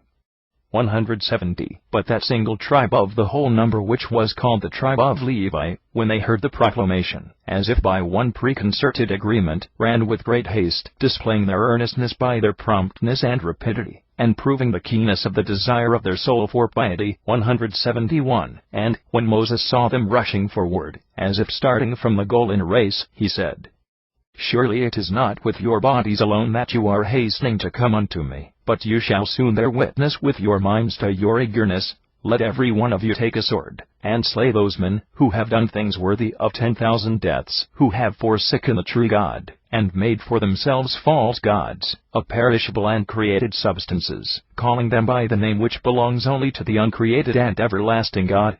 Let every one, I say, slay those men, whether it be his own kinsmen, or his friends, looking upon nothing to be either friendship or kindred, but the holy fellowship of good men. 172. And the tribe of Levi, outrunning his command with the most eager readiness, since they were already alienated from those men in their minds, almost from the first moment that they beheld the beginning of their lawless iniquity, killed them all to a man, to the number of 3,000, though they had been but a short time before their dearest friends. And, as the corpses were lying in the middle of the place of the assembly of the people, the multitude beholding them pitied them, and fearing the still fervid, and angry, and indignant disposition of those who had slain them, reproved them out of fear. 173. But Moses, gladly approving of their exceeding virtue, devised in their favor, and confirmed to them an honor which was appropriate to their exploit, for it was fitting that those who had undertaken a voluntary war, for the sake of the honor of God, and who had carried it out successfully in a short time, should be thought worthy to receive the priesthood and charge of officiating in his service. 33.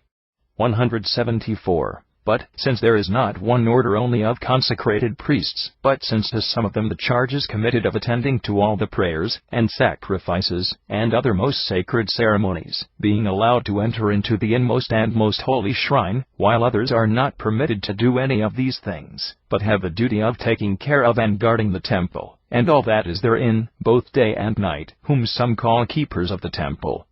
A sedition arose respecting the precedency in honor, which was to many persons in many ways the cause of infinite evils, and it broke out now from the keepers of the temple attacking the priests, and endeavoring to deprive them of the honor which belonged to them, and they thought that they should be able easily to succeed in their object, since they were many times more numerous than the others. 175. But for the sake of not appearing to be planning any innovations of their own heads, they persuaded also the eldest of the 12 tribes to embrace their opinions, which last tribe was followed by many of the more fickle of the populace, as thinking it entitled to the precedence, and to the principal share of authority over the whole host.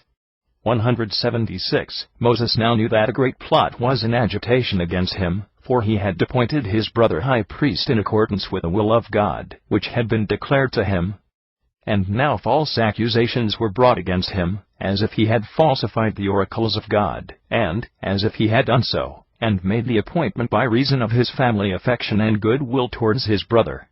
177. And he, being very naturally grieved at this, inasmuch as he was not only distrusted by such accusations, while exhibiting his own good faith in a most genuine manner, but he was also grieved at those actions of his being calumniated which had for their object the honor of God, and which were of such a nature as to deserve by themselves that even such a man, who had in other respects shown an insincere disposition, should be looked upon as behaving in this case with truth, for truth is the invariable attendant of God.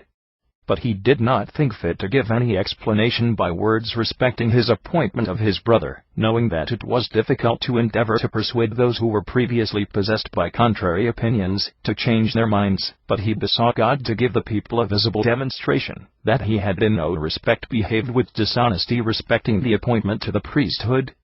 178. And he, therefore, commanded that 12 rods should be taken, so as to be equal in number to the tribes of the nation, and he commanded further that the names of the other patriarchs of the tribes should be written on 11 of the rods, but on the remaining one the name of his brother, the high priest, and then that they should all be carried into the temple as far as the inmost shrine.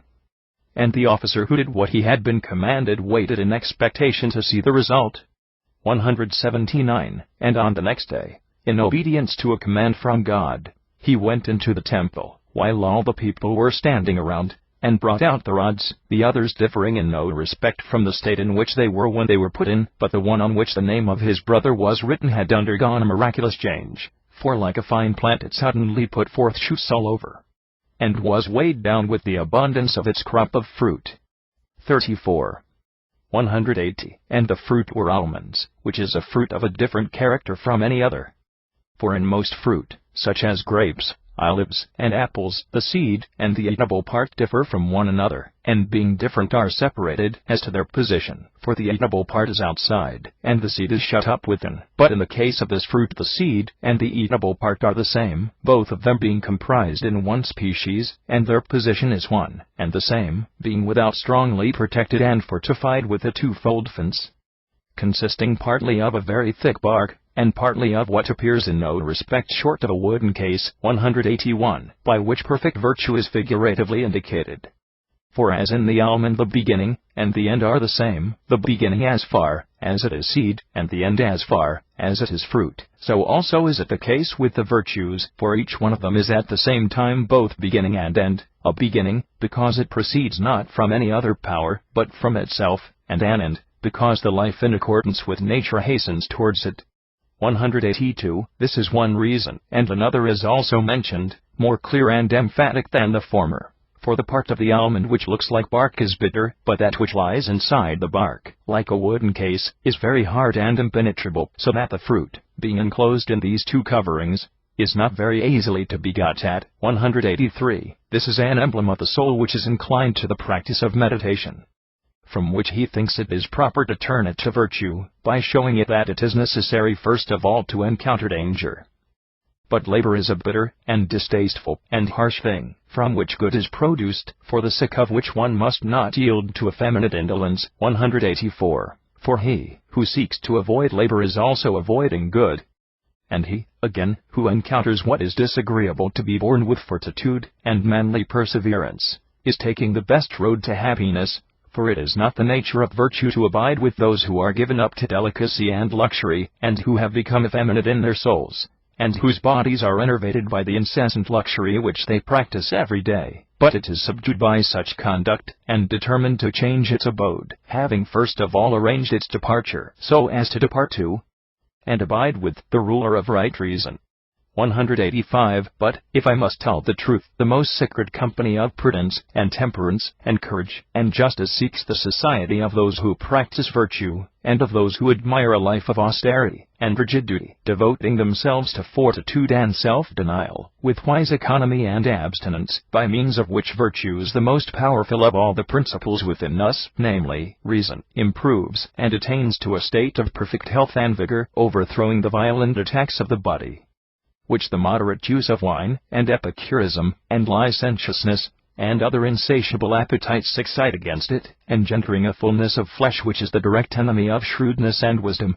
186. Moreover, it is said, that of all the trees that are accustomed to blossom in the spring, the almond is the first to flourish, bringing, as it were, good tidings of abundance of fruit, and that afterwards it is the last to lose its leaves, extending the yearly old age of its verdure to the longest period, in each of which particulars it is an emblem of the tribe of the priesthood.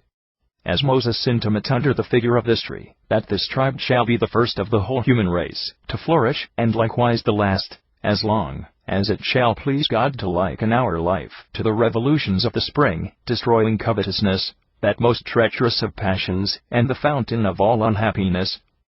35. 187. Since, therefore, I have now stated that in the absolutely perfect governor there ought to be four things: royal power, the legislative disposition, and the priesthood, and the prophetic office, in order that by his legislative disposition he may command such things as are right to be done, and forbid such things as are not proper to be done, and that by his priesthood he may arrange not only all human, but likewise all divine things, and that by his prophetic office he may predict those things which cannot be comprehended by reason. Having fully discussed the first three, and having shown that Moses, as a most excellent king, and lawgiver, and high priest, I come in the last place, to show that he was also the most illustrious of prophets.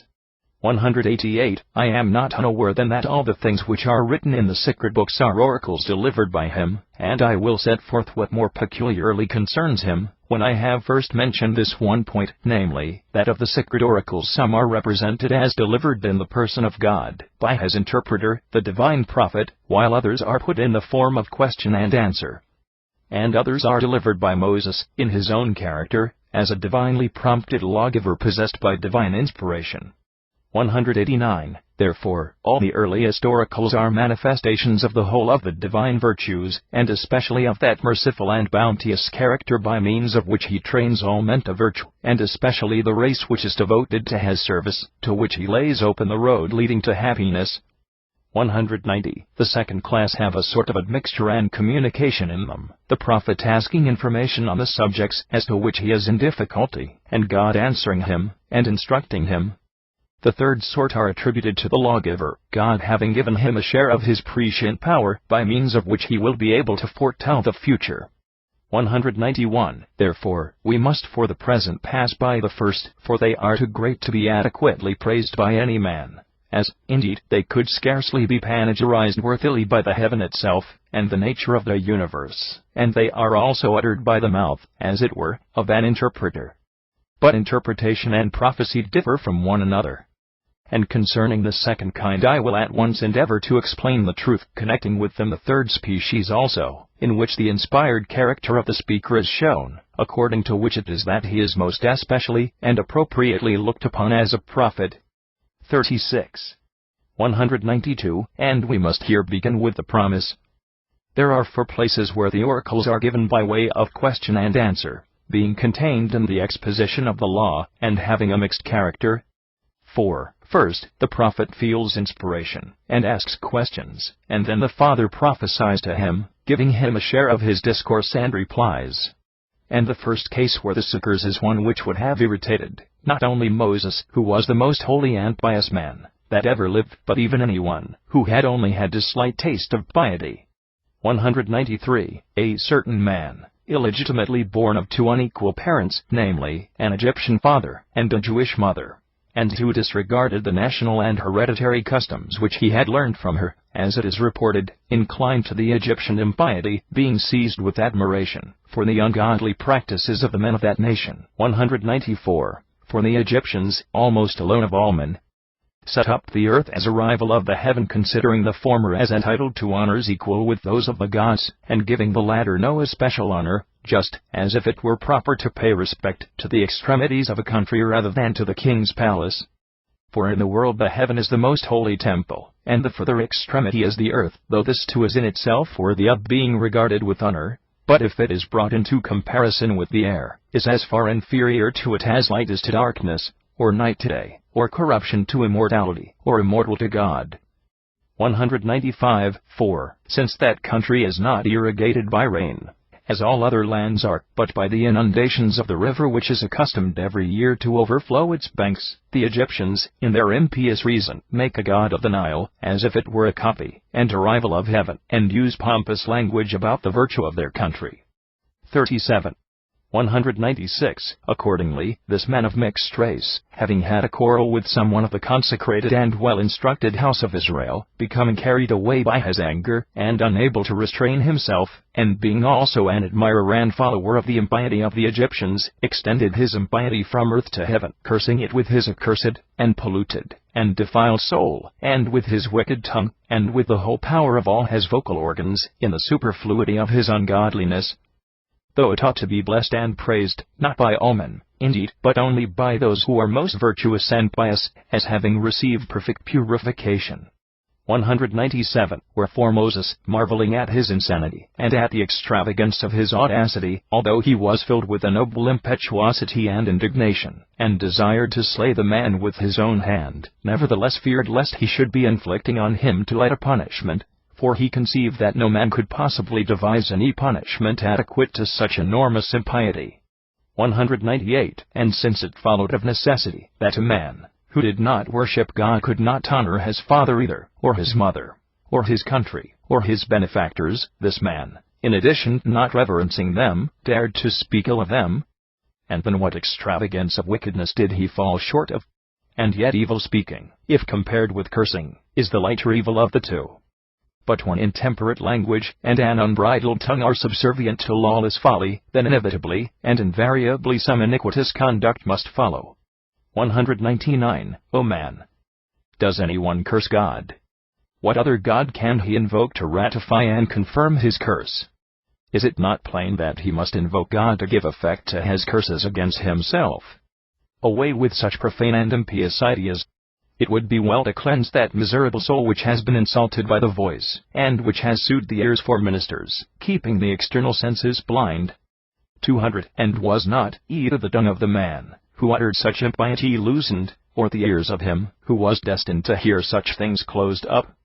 Unless, indeed, that was done in consequence of some providential arrangement of justice, which does not think that either any extraordinary good, or that any enormous evil ought to be kept in darkness, but that such should be revealed in order to the most complete manifestation of virtue or vice, so that it may adjudge the one to be worthy of acceptance, and the other of punishment. 201. On this account Moses ordered the man to be thrown into prison, and bound with chains, and then he addressed propitiatory prayers to God, begging him to be merciful to the necessities of the external senses, by means of which we both see what it is not proper to see, and hear what it is not lawful to hear, and to point out what the author of such a strange and unprecedented blasphemy and impiety ought to suffer. 202. And God commanded him to be stoned, considering, as I imagine, the punishment of stoning to be a suitable and appropriate one for a man who had a stony and hardened heart, and wishing at the same time that all his fellow countrymen should have a share in inflicting punishment on him, as he knew that they were very indignant and eager to slay him, and the only punishment which so many myriads of men could possibly join in was that which was inflicted by throwing stones. 203. But after the punishment of this impious murderer, a new commandment was enacted, which had never before been thought worthy of being reduced to writing, but unexpected innovations cause new laws to be devised for the repression of their evils. At all events, the following law was immediately introduced: whoever curses God shall be guilty of sin, and whoever names the name of the Lord shall die. 2 pounds Signly 2415. 204. Well done, O all-wise man. You alone have drunk of the cup of unalloyed wisdom. You have seen that it was worse to name God, and even to curse him, for you would never have treated lightly a man who had committed the heaviest of all impieties, and inflicted the heaviest punishment possible on those who committed the slightest faults, but you fixed death, which is the very greatest punishment imaginable, as the penalty for the man who appeared to have committed the heaviest crime. 38. 205. But, as it seems, he is not now speaking of that God who was the first being who had any existence, and the Father of the universe, but of those who are accounted gods in the different cities, and they are falsely called gods, being only made by the arts of painters and sculptors, for the whole inhabited world is full of statues and images, and directions of that kind, of whom it is necessary, however, to abstain from speaking ill, in order that no one of the disciples of Moses may ever become accustomed at all to treat the appellation of God with disrespect, for that name is always most deserving to obtain the victory, and is especially worthy of love. 206. But if anyone were, I will not say to blaspheme against the Lord of gods and men, but were even to dare to utter his name unseasonably, he must endure the punishment of death. 207. For those persons who have a proper respect for their parents do not lightly bring forward the names of their parents, though they are but mortal, but they avoid using their proper names by reason of the reverence which they bear them, and call them rather by the titles indicating their natural relationship, that is, father and mother, by which names they at once intimate the unsurpassable benefits which they have received at their hands, and their own grateful disposition. 208. Therefore these men must not be thought worthy of pardon, who out of volubility of tongue have spoken unseasonably, and being too free of their words have repeated carelessly the most holy and divine name of God. XXXIX. 209. Moreover, in accordance with the honor due to the Creator of the universe, the prophet hallowed the sacred seventh day, beholding with eyes of more acute sight, and those of mortals, its preeminent beauty, which had already been deeply impressed on the heaven and the whole universal world, and had been borne about as an image by nature itself in her own bosom. 210. For first of all Moses found that day destitute of any mother, and devoid of all participation in the female generation, being born of the Father alone without any propagation by means of seed, and being born without any conception on the part of any mother. And then he beheld not only this, that it was very beautiful and destitute of any mother, neither being born of corruption, nor liable to corruption. And then, in the third place, he by further inquiry discovered that it was the birthday of the world, which the heaven keeps as a festival, and the earth, and all the things in and on the earth keep as a festival, rejoicing and delighting in the all-harmonious number of 7, and in the Sabbath day. 211. For this reason the all-great Moses thought fit that all who were enrolled in his sacred polity should follow the laws of nature, and meet in a solemn assembly, passing the time in cheerful joy and relaxation, abstaining from all work, and from all arts which have a tendency to the production of anything, and from all business which is connected with the seeking of the means of living, and that they should keep a complete truce, abstaining from all laborious and fatiguing thought and care, and devoting their leisure, not, as some persons scoffingly assert, to sports, or exhibitions of actors and dancers, for the sake of which those who run madly after theatrical amusements suffer disasters, and even encounter miserable deaths, and for the sake of these the most dominant and influential of the outward senses, sight and hearing, make the soul, which should be the heavenly nature, the slave of these senses. 212. But, giving up their time wholly to the study of philosophy, not of that sort of philosophy which word-catchers and sophists seek to reduce to a system, selling doctrines and reasonings as they would any other vendible thing in the market, men who, O earth and sun, employ philosophy against philosophy, and yet never wear a blush on their countenance, but who, applying themselves to the kindred philosophy, which they make up of these component parts, namely, of intention, and words, and actions, all united into one species, in order to the acquisition and enjoyment of happiness. 213. Now someone disregarding this injunction, even while he yet had the sacred words of God respecting the holy seventh day still ringing in his ears, which God had uttered without the intervention of the prophet, and, what is the most wonderful thing of all, by a visible voice which affected the eyes of those who were present even more than their ears, went forth through the middle of the camp to pick up sticks.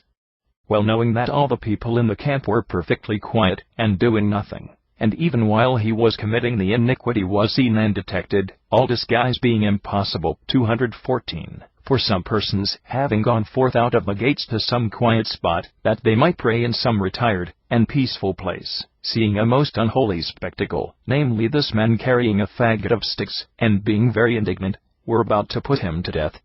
But reasoning with themselves they restrained the violence of their wrath, that they might not appear, as they were only private persons, to chastise any one rather than the magistrates, and that to uncondemned, though indeed in other respects the transgression was manifest and undeniable, wishing also that no pollution arising from an execution, even though most righteously inflicted, should defile the sacred day.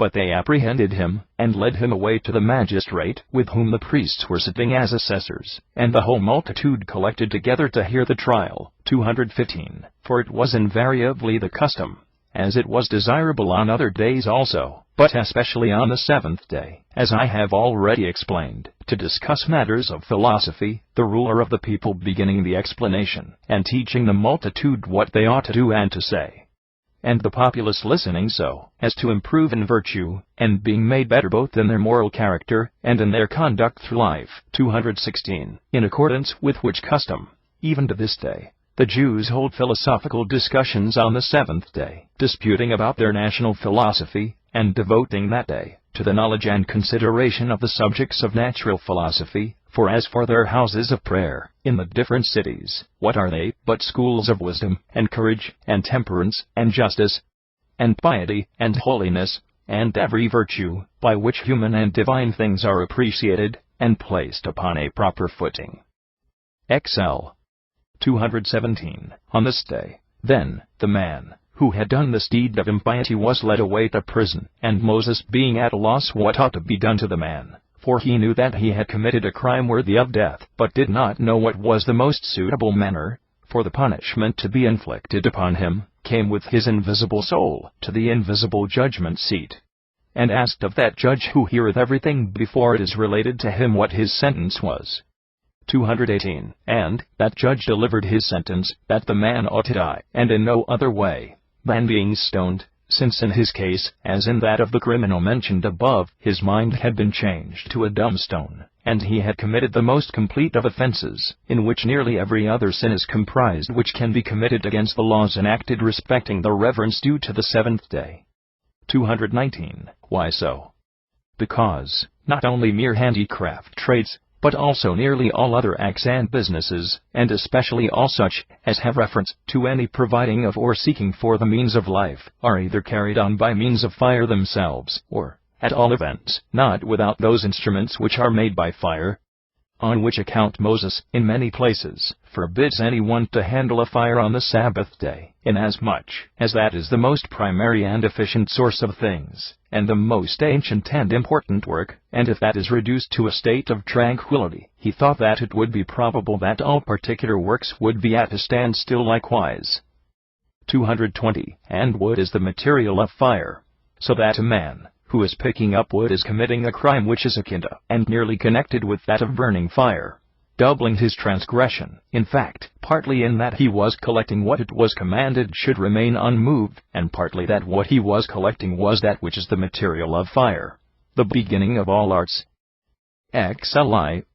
221. Therefore both those instances which I have mentioned comprise the punishments of wicked men, appointed and confirmed by question and answer.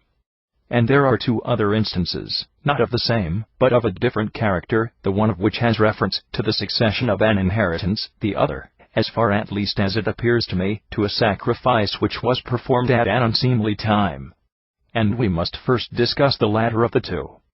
222. Moses puts down the beginning of the vernal equinox as the first month of the year, attributing the chief honor, not, as some persons do, to the periodical revolutions of the year in regard of time, but rather to the graces and beauties of nature which it has caused to shine upon men. For it is through the bounty of nature that the seeds which are sown to produce the necessary food of mankind are brought to perfection. And the fruit of trees in their prime, which is second in importance only to the necessary crops, is engendered by the same power, and, as being second in importance, it also ripens late, for we always find in nature that those things which are not very necessary are second to those which are indispensable. 223. Now wheat and barley are among the things which are very necessary, as, likewise, are all the other species of food, without which it is impossible to live. But oil, and wine, and almonds are not among necessaries, since men often live without them to the very extremity of old age, extending their life over a number of years. 224. Accordingly, in this month, about the 14th day of the month, when the orb of the moon is usually about to become full, the public universal feast of the Passover is celebrated, which in the Chaldaic language is called Pascha, at which festival not only do private individuals bring victims to the altar, and the priests sacrifice them, but also, by a particular ordinance of this law, the whole nation is consecrated, and officiates in offering sacrifice. Every separate individual on this occasion bringing forward, and offering up with his own hands the sacrifice due on his own behalf. 225. Therefore all the rest of the people rejoiced, and was of joyful countenance, every one thinking that he himself was honored by this participation in the priesthood. But the others passed the time of the festival amid tears and groans, their own relations having lately died, whom they were now mourning for, and were overwhelmed with a twofold sorrow, having, in addition to their grief for their relations, who were slain, the pain also which arose from being deprived of the pleasure and honor which accrue from the offering up of sacrifice, as they were not purified or cleansed on that day. Inasmuch as their mourning had not yet lasted beyond the appointed and legitimate period of lamentation. 226. These men coming, after the assembly was over, to the ruler of the people, being full of melancholy and depression, related to him what had happened, namely, that the recent death of their relations was an unavoidable affliction to which they could not help yielding, and that it was a further grief, that, on that account, they were unable to bear their share in the sacrifice of the Passover. 227. And then they besought him that they too might make their offerings no less than the others, and that the misfortune which had befallen them in the death of their kinsman might not be reckoned against them as an iniquity of theirs, so as to produce them punishment instead of compassion, for that they thought that they were worse off than even the people, who were dead, since these last had, indeed, no sense of the grievous privation. But they who continued live would appear to die the death perceptible to the outward sense. XLII. 228. When he heard this, he saw that the justification which they alleged was not inconsistent with reason and truth, and that the excuse which they alleged for not having previously offered their sacrifice was founded in necessity, and that they were entitled to merciful consideration. And while he was wavering in his opinion, and inclining this way and that way, as if in the balance of a scale, for compassion and justice inclined him one way, and on the other side the law of the sacrifice of the Passover weighed him down, in which the first month and the 14th day of the month are appointed for the offering of the sacrifice. Accordingly, Moses, being perplexed, and balancing between consent and refusal, besought God to decide the question, and to announce his decision to him by an oracular command.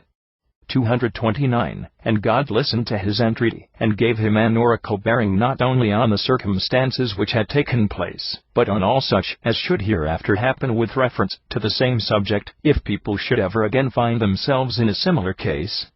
He likewise, out of the abundance of his providence, gave further and general directions with respect to other individuals, who at any time, for one reason or other, should be unable to offer up their sacrifice with the whole of the rest of the nation. 230. We must now, therefore, proceed to relate the oracular commands which were thus given by God with reference to these cases. 3 sine night and period. He says, the mourning for a relation is necessary sorrow to those who are related by blood, and it is not set down as a piece of guilty indifference.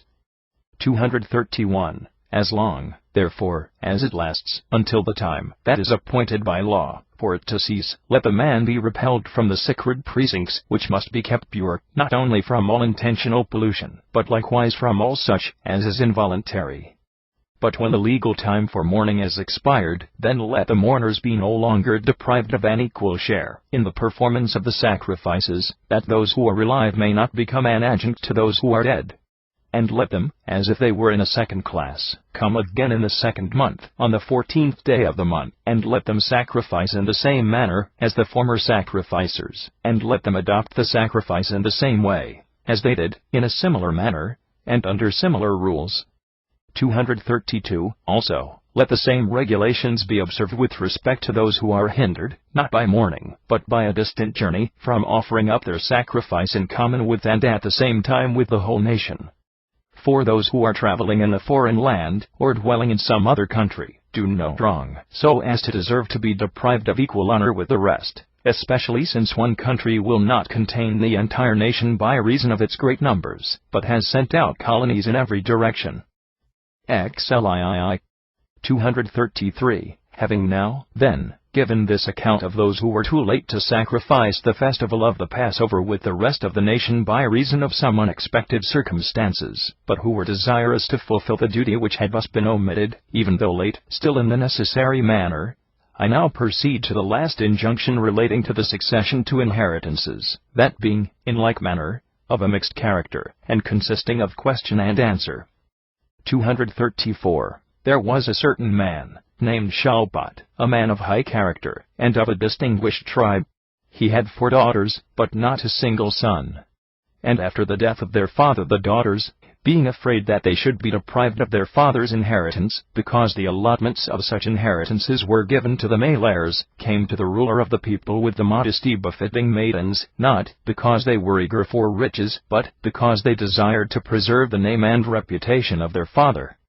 235. And they said to Moses, Our father is dead, and he died without having been mixed up in any of those seditions in which it has happened that so many thousands have been slain. But he was a cultivator of a life free from trouble and notoriety, unless, indeed, it is to be considered as a crime that he was without male offspring.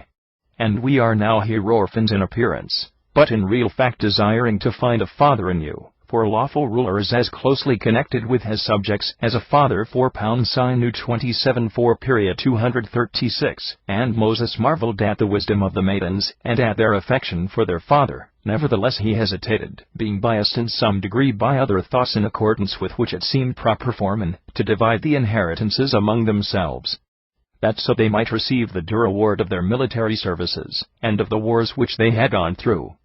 But nature, which has given to woman protection from all such contests, does likewise by so doing plainly deprive them of their right to a share in what is put forward as a reward for encountering them. 237. On which account the mind of Moses was very naturally in a state of indecision, and was dragged different ways, so that Moses laid his perplexities before God, whom he knew to be the only being who could with true and unerring judgment decide such delicate differences with a complete display of truth and justice. 238. But the Creator of the universe, the Father of the world, who holds together earth and heaven, and the water, and the air, and everything which is composed of any one of these things, and who rules the whole world, the King of gods and men, did not think it unbecoming for him to take upon himself the part of arbitrator respecting these orphan maidens. And, as arbitrator, he, in my opinion, did more for them than if he had been merely a judge of the law, inasmuch as he is merciful and beneficent, and has filled all things everywhere with his beneficent power, for he gave great praise to the maidens. 239. O Master, how can anyone sing your praises adequately? With what mouth? With what tongue? With what organization of voice? Can the stars become a chorus, and pour forth any melody which shall be worthy of the subject? Even if the whole of the heaven were to be dissolved into voice, would it be able to recount even a portion of your virtues? Very rightly, says God, have the daughters of Shalbat spoken. 240. Who is there who can fail to perceive how great a praise this is when God bears witness in their favor? Come, now, ye who are violent, be who give yourselves airs because of your virtuous actions, be who hold up your hands higher than nature justifies, and who raise your eyebrows, be among whom the widowhood of woman is a cause for laughter, though it is a most pitiable evil, and in whose thoughts the desolation of orphan children is ridiculed even more shamefully than the distress before mentioned. 241. So now, seeing that those who appeared in such a low and unfortunate condition were not marked by God among the neglected and obscure, though all the kingdoms of the whole habitable world are the most insignificant portion of his dominion, because the whole circumference and space of the world is but the extremity of his works, learn a necessary lesson from this fact. 242. But Moses, having praised the conversation of the maidens, did not either leave them without their due honor and reward, nor yet, on the other hand, did he raise them to an equal degree of honor with the men on whom the brunt of the war falls, but to the latter he allotted the inheritances, as the prizes which belonged to them, as a reward for the gallant exploits which they had performed. But the former he thought worthy of grace and kindness, not of reward, as he showed most plainly by the expressions which he used, speaking of gifts and presents, but not of requital or recompense. For the one form of language is suited to those who receive what they have a right to, and the other belongs to those who are treated with gratuitous favor. XLIV. 243. And having given his divine directions respecting the petitions which the orphan maidens had preferred, he proceeds to lay down a more general law concerning the succession to inheritances, summoning the sons in the first instance to the sharing of the paternal property, and, if there should be no sons, then the daughters in the second place, to whom he says that it is proper to attach the inheritance, as an external and adventitious ornament, but not as a possession belonging to, and rightly connected with them, for that which is attached to anything has no actual relationship to that which is adorned by it, inasmuch as it is devoid of all harmony and union with it.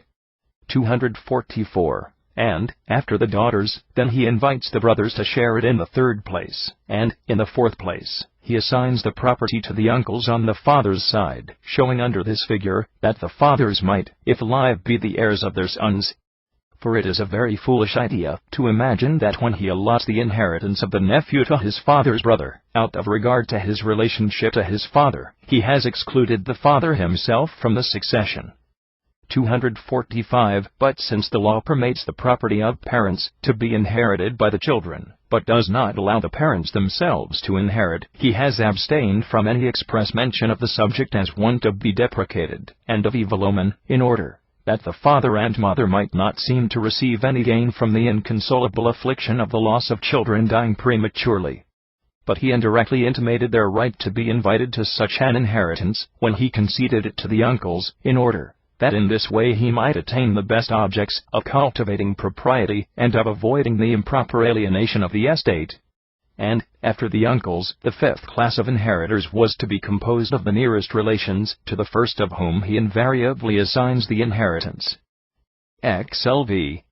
246. Having now, as I was forced to do, gone through the entire account of those sacred commands referring to a mixed possession of an inheritance, I shall now proceed to show the oracles which were divinely given by the inspiration of the prophet, for this was a subject which I promised to explain.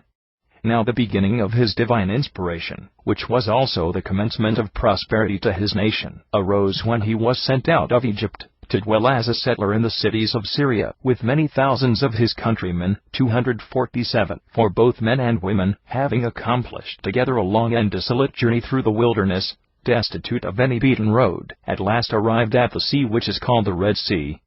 Then, as was natural, they were in great perplexity, neither being able to cross over by reason of their want of vessels, nor thinking it safe to return back by the way by which they had come. 248. And while they were all in this state of mind, a still greater evil was impending over them, for the king of the Egyptians, having collected a power which was far from contemptible, a vast army of cavalry and infantry, sallied forth in pursuit of them, and made haste to overtake them, that he might avenge himself on them for the departure which he had been compelled by undeniable communications from God to permit them to take. But, as it should seem, the disposition of wicked men is unstable, so that, like anything, in a lightly balanced scale, it inclines on very slight causes to different directions at different times.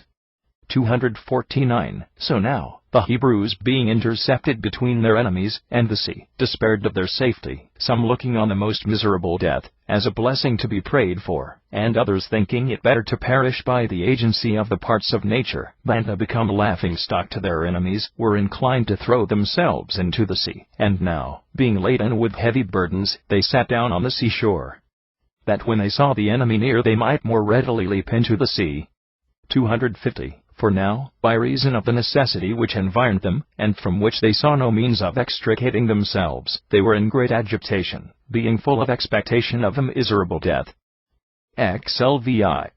But when the prophet saw that the whole nation was now enclosed like a shoal of fish, and in great consternation, he no longer remained master of himself, but became inspired, and prophesied, as follows. 251. The fear is necessary, and the terror is inevitable. And the danger is great. In front of us is the widely open sea, there is no retreat to which we can flee, we have no vessels, behind are the phalanxes of the enemy ready to attack us, which march on, and pursue us, never stopping to take breath. Where shall anyone turn? Which way can anyone look to escape? Everything from every quarter has unexpectedly become hostile to us, the sea, the land, men, and the elements of nature. 252. But be ye of good cheer, do not faint, stand still without wavering in your minds, await the invincible assistance of God. It will be present immediately of its own accord, it will fight in our behalf without being seen. Before now you have often had experience of it, defending you in an invisible manner. I see it now preparing to take part in the contest, casting halters round the necks of the enemy, who are now, as if violently dragged onward, going down into the depths of the sea like lead. You now see them while still alive, but I conceive the idea of them as dead. And this very day you yourselves shall also behold them dead. 5 pounds sign. X15 1. 253. He then now said these things to them, things greater than any hopes that could have been formed. And they very speedily experienced in the real facts the truth of his divine words, for what he thus predicted by means of the power divinely given to him, came to pass in a manner more marvelous than can be well expressed. The sea was broken asunder, each portion retired back, there was a consolidation of the waves along each broken-off fragment, throughout the whole breadth and depth, so that the waves stood up like the strongest walls, and there was a straight line cut of a road thus miraculously made, which was a path for the Hebrews, between the congealed waters. 254. So that the whole nation, without any danger, passed on foot through the sea, as if on a dry road, and on a stony soil. For the sand was dried up, and its usually fine grains were now united into one compact substance. Then, also, there was a rush onwards of their enemies pursuing them, without stop to take breath, hastening to their own destruction, and a driving forward of the cloud that guarded the rear of the Hebrews, on which there was a certain divine appearance of fire emitting a brilliant blaze, and a reflux of the sea, which up to that moment had been cut in 2 parts, and stood asunder. And a sudden returning of the part which had been cut off and dried up into its original channel. 255. And an utter destruction of the enemy, whom the walls the sea, which had been congealed, and which now turned back again, overwhelmed, and the sea pouring down and hurrying into what had just been a road, as if into some deep ravine, washed away everything, and there was evidence of the completeness of the destruction in the bodies which floated on the waters, and which strewed the surface of the sea, and a great agitation of the waves, by which all the dead were cast up into a heap on the opposite shore, becoming a necessary spectacle to those who had been delivered, and to whom it had been granted not merely to escape from their dangers, but also to behold their enemies punished, in a manner too marvelous for description, by no human, but by a divine power. 256. For this mercy Moses very naturally honored his benefactor with hymns of gratitude. For having divided the host into 2 choruses, one of men, and one of women, he himself became the leader of that of the men, and appointed his sister to be the chief of that of the women, that they might sing hymns to their Father and Creator, joining in harmonies responsive to one another, by a combination of dispositions and melody, the former being eager to offer the same requital for the mercies which they had received, and the latter consisting of a symphony of the deep male with the high female voices, for the tones of men are deep, and those of women are high, and when there is a perfect and harmonious combination of the two, a most delightful and thoroughly harmonious melody is effected. 257. And he persuaded all those myriads of men and women to be of one mind, and to sing in concert the same hymn at the same time in praise of those marvelous and mighty works which they had beheld, and which I have been just now relating. At which the prophet, rejoicing, and seeing also the exceeding joy of his nation, and being himself too unable to contain his delight, began the song. And they who heard him, being divided into 2 choruses, sang with him, taking the words which he uttered. XLVII. 258. This is the beginning and preface of the prophecies of Moses, under the influence of inspiration. After this he prophesied about the first and most necessary of all things, namely, food, which the earth did not produce, for it was barren and unfruitful, and the heaven rained down not once only, but every day for 40 years, before the dawn of day, and ethereal fruit, under the form of a dew very like millet seed.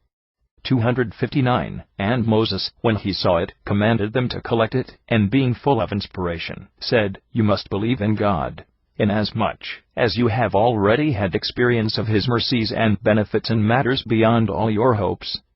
This food may not be treasured up or laid up in garners. Let no one leave any portion of it till the morning. 260. When they heard this, some of those who had no firm piety, thinking perhaps that what was now said to them was not an oracle from God, but merely the advice of their leader, left some till the next day. And it put dry feet, and at first filled all the camp around with its foul smell, and then it turned to worms, the origin of which always is from corruption. 261. And Moses, when he saw this, was naturally indignant with those who were thus disobedient, for how could he help being so, when those who had beheld such numerous and great actions which could not possibly be perverted into mere fictitious and well-contrived appearances, but which had been easily accomplished by the divine providence, did not only doubt, but even absolutely disbelieve, and were the hardest of all men to be convinced? 262. But the Father established the oracle of His prophet by two most conspicuous manifestations, the one of which He gave immediately by the destruction of what had been left, and by the evil stench which arose, and by the change of it into worms, the vilest of animals, and the other demonstration He afforded subsequently, for that which was over and above after that which had been collected by the multitude, was always melted away by the beams of the sun, and consumed, and destroyed in that manner. XLVII. 263. He gave a second instance of His prophetical inspiration not long afterwards in the oracle which He delivered about the sacred seventh day. For though it had had a natural precedence over all other days, not only from the time that the world was created, but even before the origination of the heaven and all the objects perceptible to the outward senses, men still knew it not, perhaps because, by reason of the continued and uninterrupted destructions which had taken place by water and fire, succeeding generations had not been able to receive from former ones any traditions of the arrangement and order which had been established in the connection of preceding times, which, as it was not known, Moses, now being inspired, declared to his people, in an oracle which was borne testimony to by a visible sign from heaven. 264. And the sign was this: a small portion of food descended from the air on the previous days, but a double portion on the day before the seventh day. And on the previous days, if any portion was left, it became liquefied, and melted away, until it was entirely changed into dew, and so consumed. But on this day it endured no alteration, but remained in the same state as before. And when this was reported to him, and beheld by him, Moses did not so much conjecture, as receive the impulse of divine inspiration, under which he prophesied of the seventh day. 265. I omit to mention that all such conjectures are akin to prophecy, for the mind could never make such correct and felicitous conjectures, unless it were a divine spirit which guided their feet into the way of truth. 266. And the miraculous nature of the sign was shown, not merely in the fact of the food being double in quantity, nor in that of its remaining unimpaired, contrary to the usual customs, but in both these circumstances taking place on the sixth day, from the day on which this food first began to be supplied from heaven, from which day the most sacred number of 7 begun to be counted, so that if any one reckons he will find that this heavenly food was given in exact correspondence with the arrangement instituted at the creation of the world. For God began to create the world on the first day of a week of 6 days, and He began to rain down the food which has just been mentioned on the same first day. 267. And the two images are alike, for as He produced that most perfect work, the world, bringing it out of non-existence into existence, so in the same manner did He produce plenty in the wilderness, changing the elements with reference to the pressing necessity, that, instead of the earth, the air might bestow food without labor, and without trouble, to those who had no opportunity of providing themselves with food at their leisure. 268. After this he delivered to the people a third oracle of the most marvelous nature, namely that on the seventh day the air would not afford the accustomed food, and that not the very slightest portion would fall upon the earth, as it did on other days. 269. And this turned out to be the case in point of fact, for he delivered this prediction on the day before, but some of those who were unstable in their dispositions went forth to collect it, and being deceived in their expectations, returned unsuccessful, reproaching themselves for their unbelief, and calling the prophet the only true prophet, the only one who knew the will of God, and the only one who had any foreknowledge of what was uncertain and future. XLIX 270. Such then are the predictions which he delivered, under the influence of inspiration, respecting the food which came down from heaven. But he also delivered others in succession of great necessity, though they appeared to resemble recommendations rather than actual oracles, one of which is that prediction which he delivered respecting their greatest abandonment of their national customs, of which I have already spoken, when they made a golden calf in imitation of the Egyptian worship and folly, and established dances, and prepared an altar, and offered up sacrifices, forgetful of the true God, and discarding the noble disposition of their ancestors, which had been increased by piety and holiness. 271. At which Moses says very indignant, first of all, at all the people having thus suddenly become blind, which but a short time before had been the most sharp-sighted of all nations, and secondly, at a vain invention of fable being able to extinguish such exceeding brilliancy of truth, which even the sun in its eclipse, or the whole company of the stars could never darken, for it is comprehended by its own light, appreciable by the intellect, and incorporeal, in comparison of which the light, which is perceptible by the external senses, is like night, if compared to day.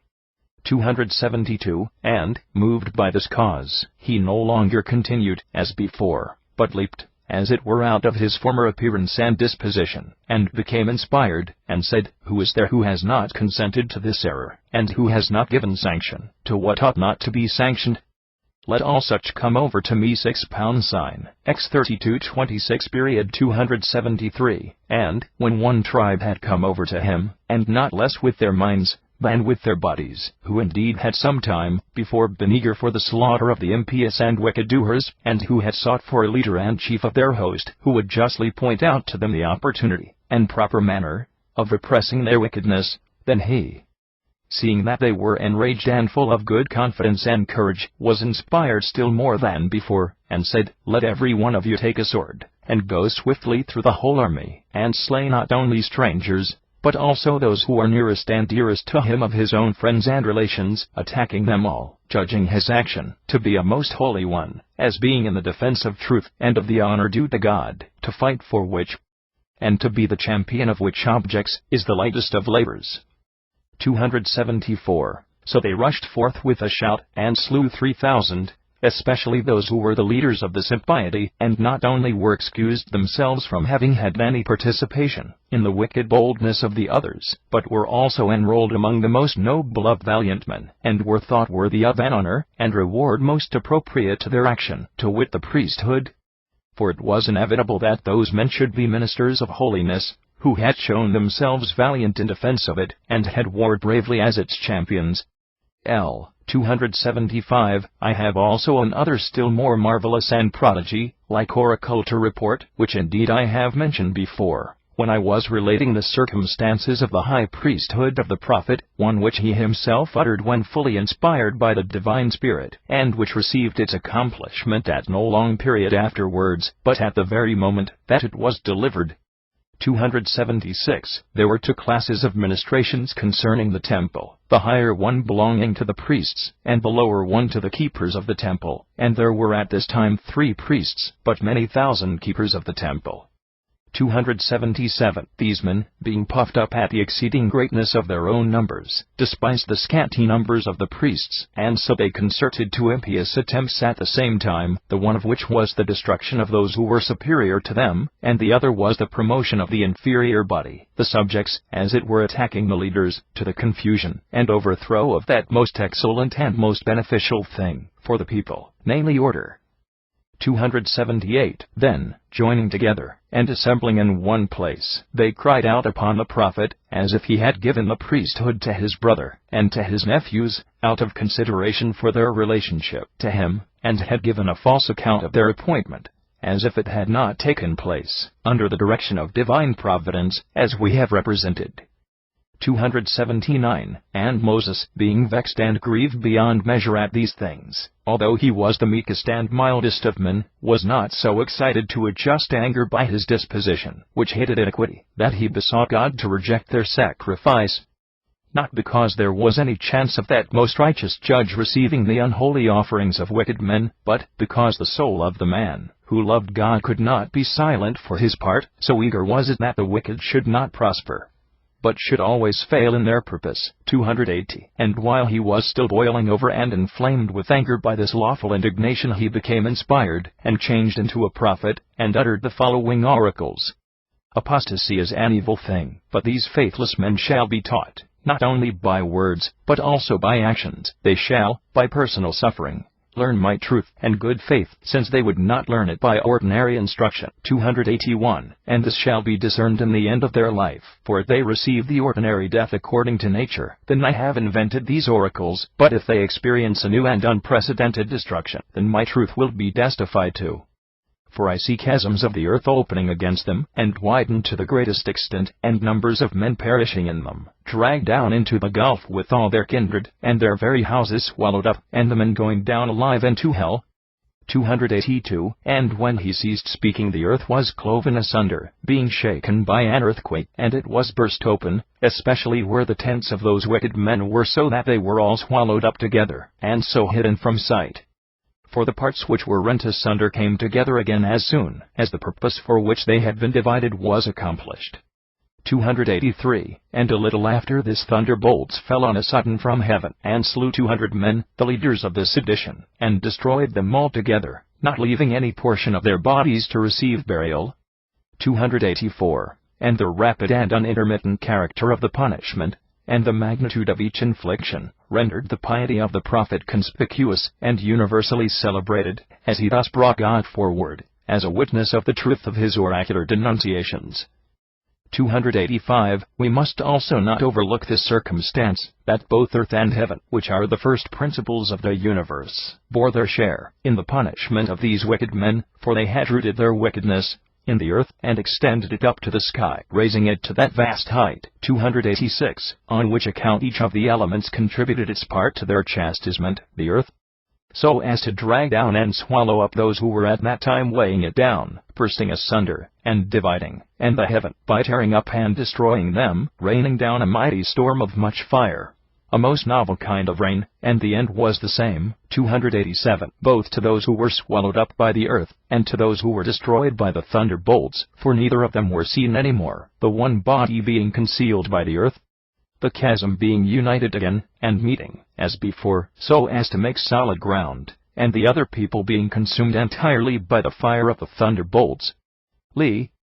288. And some time afterwards, when he was about to depart from hence to heaven, to take up his abode there, and leaving this mortal life, to become immortal, having been summoned by the Father, who now changed him, having previously been a double being, composed of soul and body, into the nature of a single body, transforming him wholly and entirely into a most Son, like mind, he then, being wholly possessed by inspiration, does not seem any longer to have prophesied comprehensively to the whole nation altogether, but to have predicted to each tribe separately what would happen to each of them, and to their future generations, some of which things have already come to pass, and some are still expected, because the accomplishment of those predictions which have been fulfilled is the clearest testimony to the future.